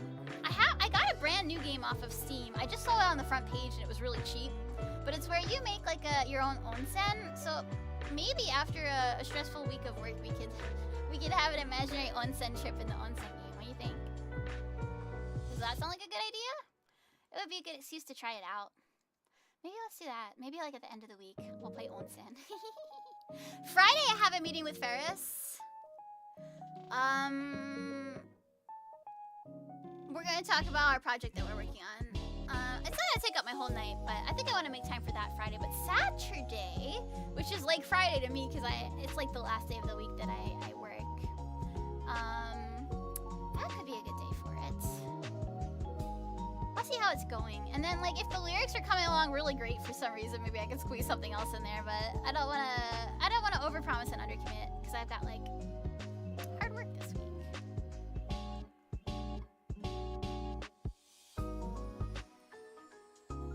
And you know, I kind of want to go out and touch grass today.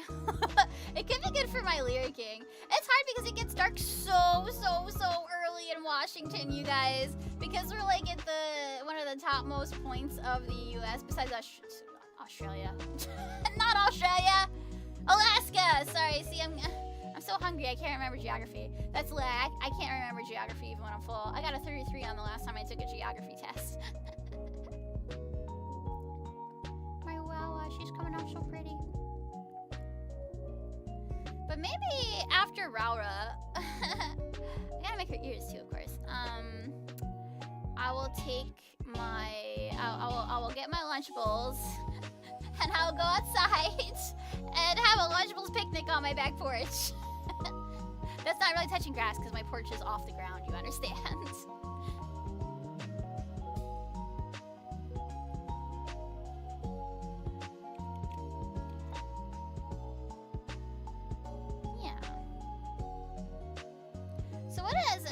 Have planned for this week, I wonder. I mean, for me, it's, you know, going to work, writing the lyrics, squeezing a couple streams in there, getting to hang out with Rosie. That's my week. What's your week gonna be? Just curious. You don't have to tell me that. I'd like to know.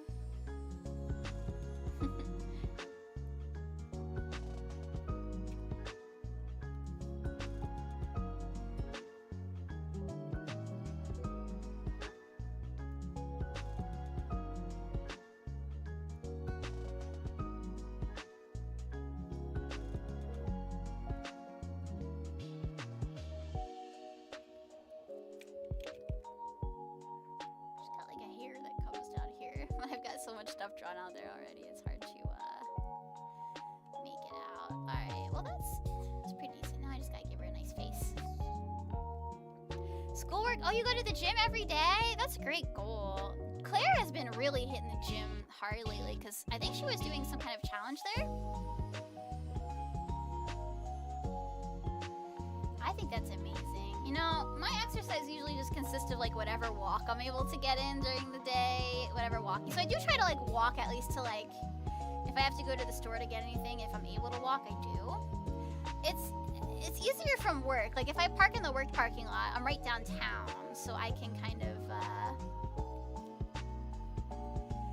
get some things at there's like 2 corner store type stores. There's no like real grocery stores within walking distance, but there's a post office, which I guess I should drop off my voting ballot. Oh, I haven't done that yet. Wow, you lost 149 pounds. That's crazy, but like, congratulations.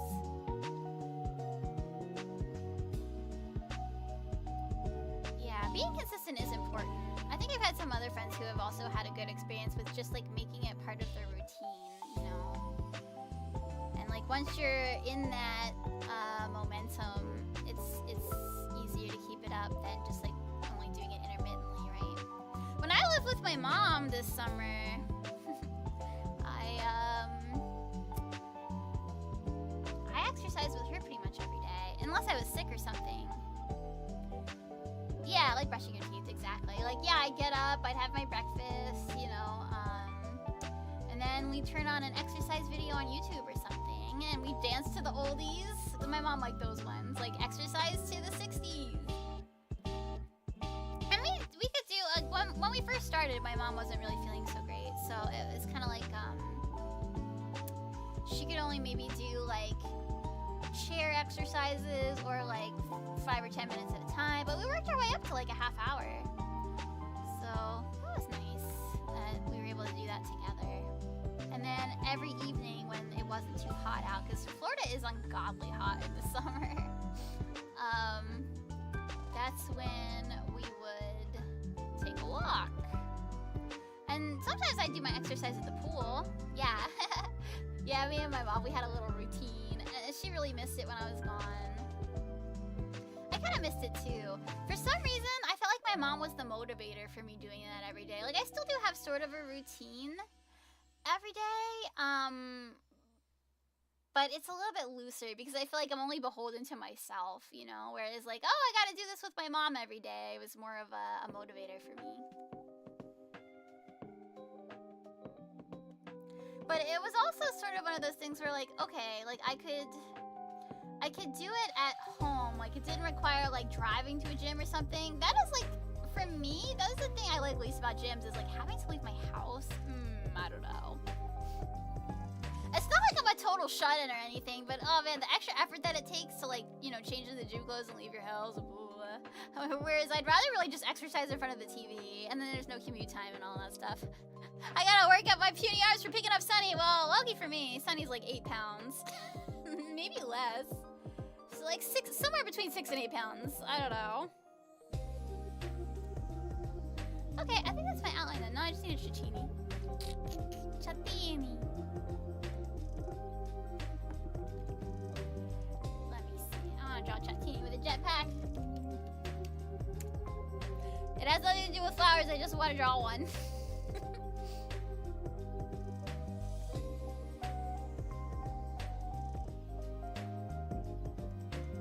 Okay, I found a meme. I found a Chatini meme. That'll be a good reference.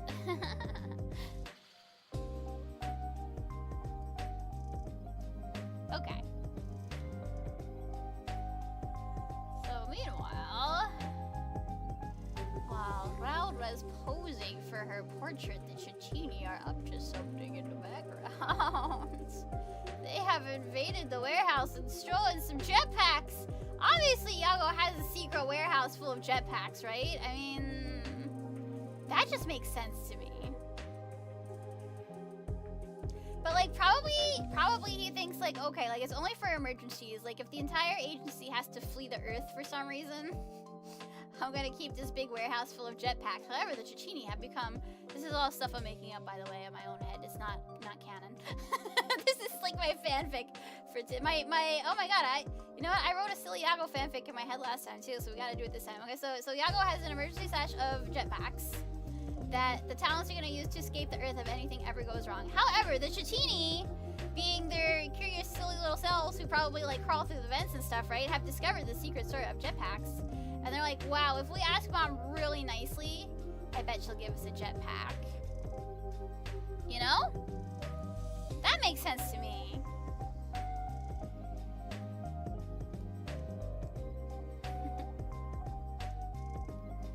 She hoards the jetpack in her panther den. Oh, that makes sense though. Like maybe she was the one that assigned to guard the jetpacks, and like they're only for emergencies. But the Chachinis are like, no, we want to use them for fun. Okay, let's see. Need to make sure I get all the little details here. Making a big smiley face. This guy knows he's getting away with something.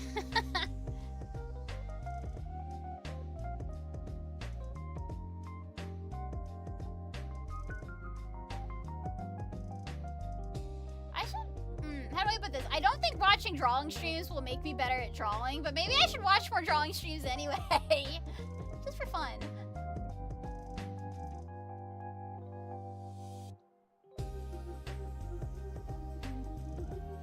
Here's a very big jetpack for a very small Chatini. I don't know, it makes sense to me.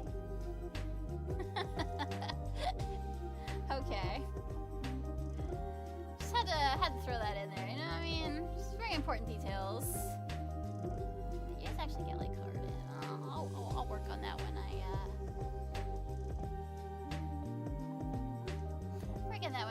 do the lining.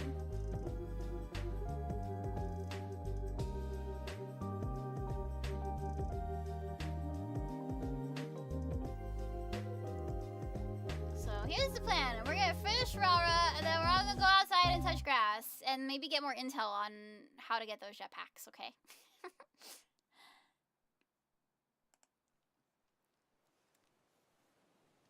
Yeah. And then I feel like, let's see, even though I've done 5 today, counting this one, which, you know, still not a big push towards the finish, but that means, what does that mean? I have 11 more, and that would be maybe good for a day once I'm finished my lyrics and stuff. Hopefully a day in November when we can get together and have another like big long marathon again. I think that'll be fun.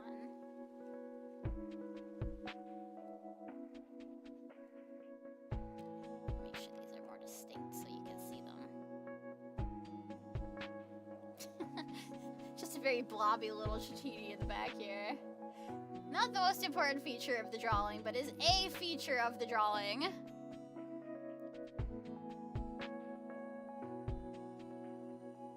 You know what? I feel like some of the Hololive members who drew something totally silly and like in a non-artistic way actually have made some of the best drawings in Holo, right? Like, for example, Aqua with her Neko. May we never forget. But also, you know how like Korone draws like that silly little guy, and Iris has Gyrus. So I feel like some of the drawings just done in silliness had kind of turned out to be like major things.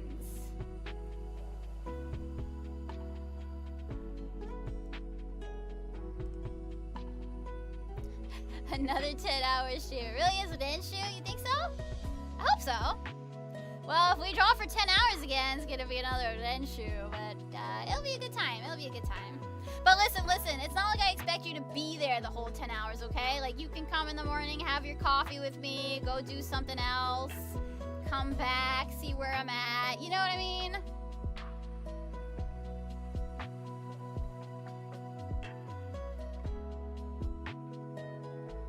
I know you were last time, and I respect that. But like, it's never a hard expectation, I guess is what I'm saying. I want you to cherish your life. I think I was talking about Ferris to this too. Basically, it was tied into the Queen Beryl's evil plan. It's just like the YouTube algorithm discussion. Is that we have a finite amount of time in our lives. Oh, you feel bad leaving me? That's so nice of you. I'll make sure that my cool diet girlies are off from work in case I need them, but let's see, let me make sure I'm drawing on the right layer. Oh good, thank goodness. Okay, I need to make the straps of the jetpack a little bit more connected. There we go. Yeah, it's true. Yeah, if you can multitask, then more power to you. I know some people like can watch on their phones or their TVs while they like mull about and do other things, which is good. Big cat means big drawing. Big lumpy drawing.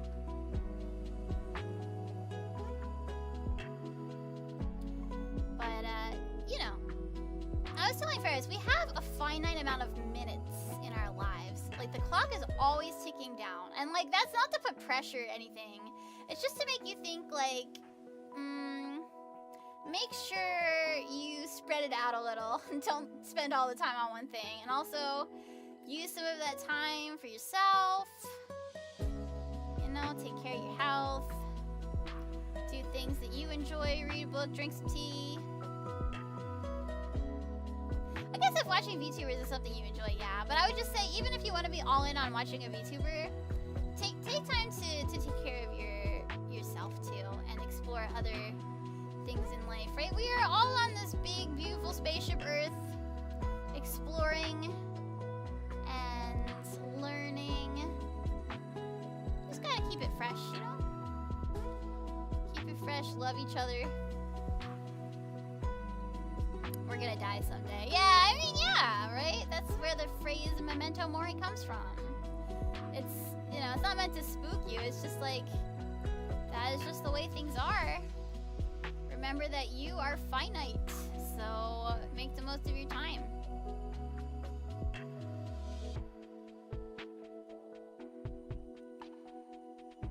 So I feel like I have a decent enough balance. It's really weird because like I don't have a very wealthy existence, certainly, but I feel like I have a rich existence in terms of non-money things. Aw, get to hang out with Keto Kuma. Thank you. Well, you can watch a real movie too in real cinema if you want. But yeah, thank you. I do appreciate time people spend with me because it is just like time spent hanging out with friends, right? I think interacting with somebody live is a little bit different than just like watching like one-sidedly, like any other kind of like YouTube content or whatever. So I think there is something special about the live streaming process. So it is sort of like just like a hangout session, but it's sort of like open to the public, I guess. And that has its pros and cons because pro, you meet great new people. Cons, sometimes 14-year-olds come in and heckle you. Sometimes they get in fights with each other. But hey, that's part of life too. You gotta learn to handle tough crowds, honestly, especially if you're in a very public space like VTubing. Honestly, I've seen some tough stuff going on sometimes. Yeah. You know, sometimes people say not so nice things. I know. So I've had at least 2 VTuber friends who like looked themselves up on 4chan and then regretted it instantly. You know what I mean? Like, or like it really hurt their feelings. So I think it's hard to make yourself public like that because you are opening yourself up to public criticism, unfortunately. And maybe not everybody has the same philosophy of like, be kind, let people live, you know? Right. There is a barrier between the streamer and the fans. It is different from like, you know, hanging with your IRLs, definitely. But yeah, I think one of my other VTuber like acquaintances, do I have a 4chan? I haven't looked, and I really doubt it, honestly. And don't go start one, okay? I'm not ready for that yet. Wait until I like debut with a custom model, okay? Then you have my permission to start a 4chan thread. But honestly, there's so many different VTubers on VT. It would be even hard to find like one specific person, especially if they're the size of me. But yeah, I had 2 friends who are like smaller agency VTubers, and you know, they struggled with that a little bit. Right? Oh my god. Right, yeah, but like I said, you don't have permission until I debut with a custom model, okay? Which, I don't know, maybe next year. That's money. I know Panda, who made this model, the customizable, like, but like kind of like open to everybody model, they do kind of work in an affordable range. Oh my gosh, you guys, I was looking up how much like the artist and rigging were for Mints 3.0. That's like my college tuition for a VTuber model. I could never. But Panda is pretty affordable. And like, even though the rigging might not be as fluid as like, you know, Mint's model or whatever, I think for somebody who's just starting out like me, I think that's totally fine. It can be an expensive hobby, but I feel like if I can keep committing to it consistently and keep up what I'm doing, right? Yeah, that is Mint's entire career. Yeah, for me, it's like, it's a way to kind of like promote my music a little bit that I work on, right? So it's not entirely without like some kind of benefit, but it's more like just like spreading my my music around kind of thing, you know? But music even is not my main job, and it's maybe like once quarterly, if I have made enough royalties, like last quarter I didn't actually, but if I make enough royalties, I get enough for like, you know, some groceries and a little treat or something. Yeah, it's a side gig of my side gig. Yeah, I mean, sometimes I put my coffee up, but I don't really expect people. I did have like a semi-successful charity stream before, but I was raising money for an organization that helps kids. And I was getting worried I wouldn't make my goal. It was $200, but some KFPs, like, well, it was Blue. Blue tweeted about it to the other KFP, and then they all kind of, some people came in and like, you know, donated to the cause, and then I had like a big, you know, like a bigger, bigger spender come in and help me finish the goal, which was really nice. But yeah, other than that, I don't usually expect any kind of like financial gain, other than just like sharing what I created with people, like music-wise. That's, you know, and that's like less than a penny per listen, but I still feel so happy when I get to do that. So it makes sense for this to be the side gig of my side gig, and I guess it makes sense for Mint to be making such an investment in her model, because she knows it's like a business expense for her, right? That's the kind of thing you can write off on your taxes if you're Mint Phantom, but if you're me, you're in like the lowest tax bracket or whatever anyway, so you just take the standard minimum tax deduction anyway. Which is fine. Like I said, I don't have a very wealthy life, but I feel like I have a rich existence because I have so many people I love and so many things I like to do. My health isn't always the greatest.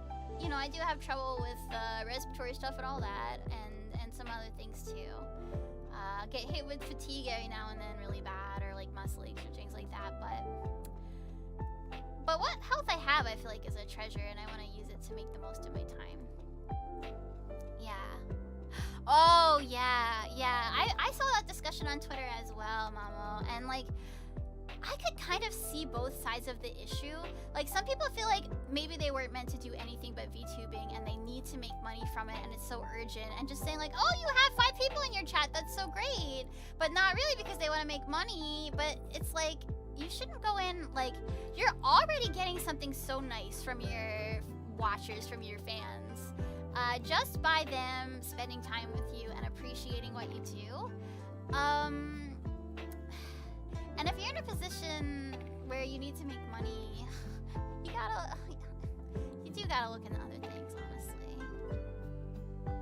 Yeah, 5 people being a full room. I think that actually spoke volumes to me when I read that. I never really thought about it, but yeah, 5 people is a full room.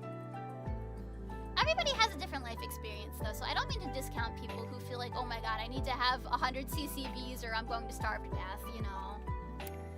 But there's maybe healthier ways to make money even if you are limited in your abilities.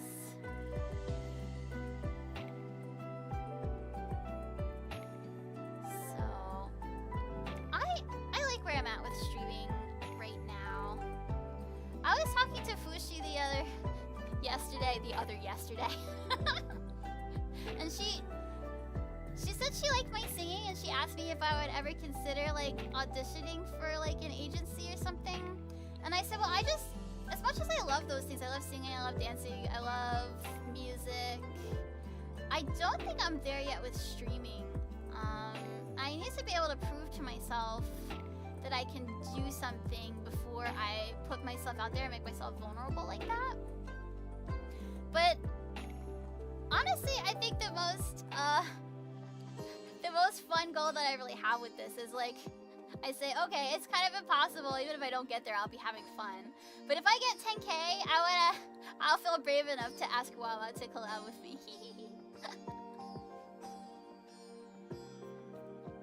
But like, on the one hand, it's good to have a goal that's like, you know how they say like, shoot for the moon, you'll always land among the stars, right? But knowing that it's a little bit of a reach, and that's fine as long as you know that it is.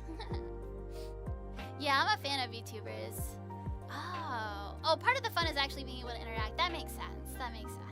So hey, you know, if I stayed the size I am, we could always be able to interact with each other like this, you know? So there's pros and cons to being, you know, the big company VTuber or the small town VTuber. who just love supporting the big VTubers and the little VTubers. I support my friends very much who are VTubers.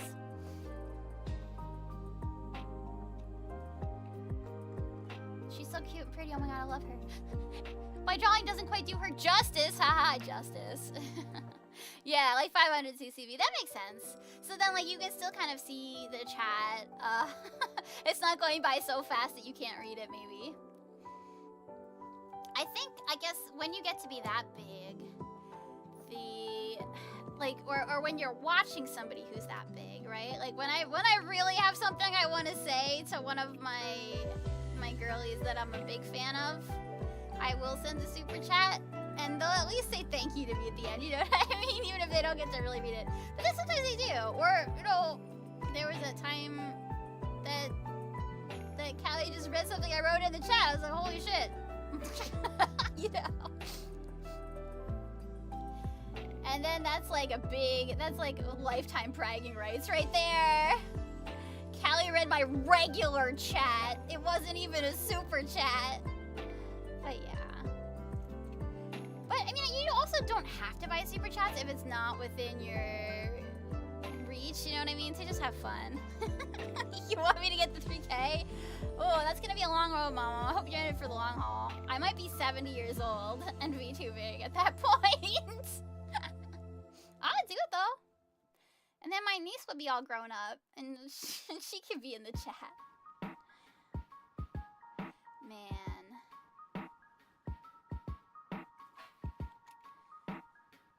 Yeah, my niece isn't old enough to read or write yet.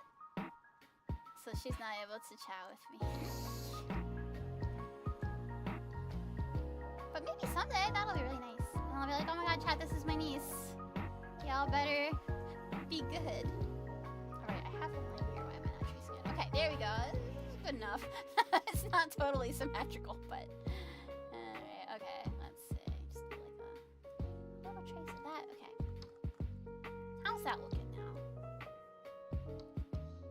Okay, you know what? I kind of like how that came out. I'm not very confident in my anatomy skills. Like, obviously, one arm and leg are bigger than the other. One's very blobby, but it's all just practice, right? You just say, okay, I finished this, and you move on. Because if I spent time trying to perfect these, I'd never get to number 31. It would take me until next October, and it's already November.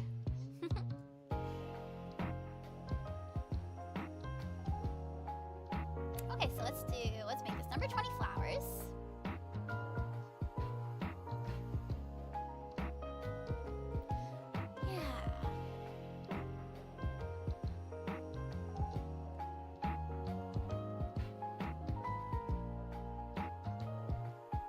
Yeah, I can be happy with this. It's not perfect, but I can be happy with it. It's intelligible. That's life. Life is never perfect. But you can always improve, and you can always keep going. Keep striving for that. Okay, so this is 20 flowers. And I think, chat, this is where I am gonna go grab myself some Lunchables and take a walk outside before it gets dark too early. So I want to say thank you very much for coming again today to watch me draw. Let's review what we did today. Okay, so here's number 15, Fairy. I did Miko-chi on a flower with a wand. She looks so chubby and cute. Yeah. Here's Baby Goop. All swaddled on her shark pouch. Here's Monochrome Shiori. She's so spooky. I want her to haunt my closet. Here's Beerus as a couple. They're so cute. I'm gonna scream. Here's Suisei sleeping. She's all cute and chunky too. I love her. And here's my big one for the day. My big, semi-realistically proportioned Raura.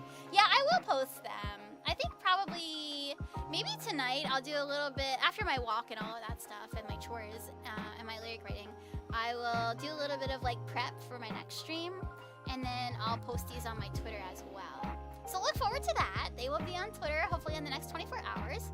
And then we'll find some more time later in the month to finish the challenge.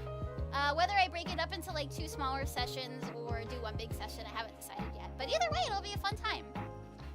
And then on Saturday, let's get together again, and I'm gonna make an onsen. And on Tuesday, which is that's tomorrow, tomorrow, I'm gonna get to hang with Rosie, and we're gonna try out the Game Boy Color game that we bought together.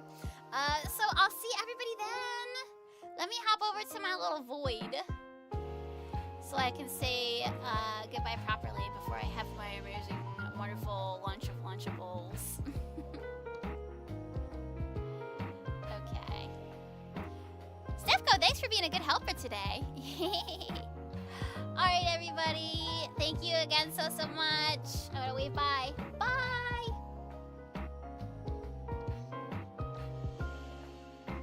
Thank you for coming. Appreciate you. Alright, and then let me go to my today's a good day for the Gatford and Rizzler outro, I think. Lunchables from American Bento. Then why does a bento feel so much healthier to me? Alright, going for real this time. Bye everybody.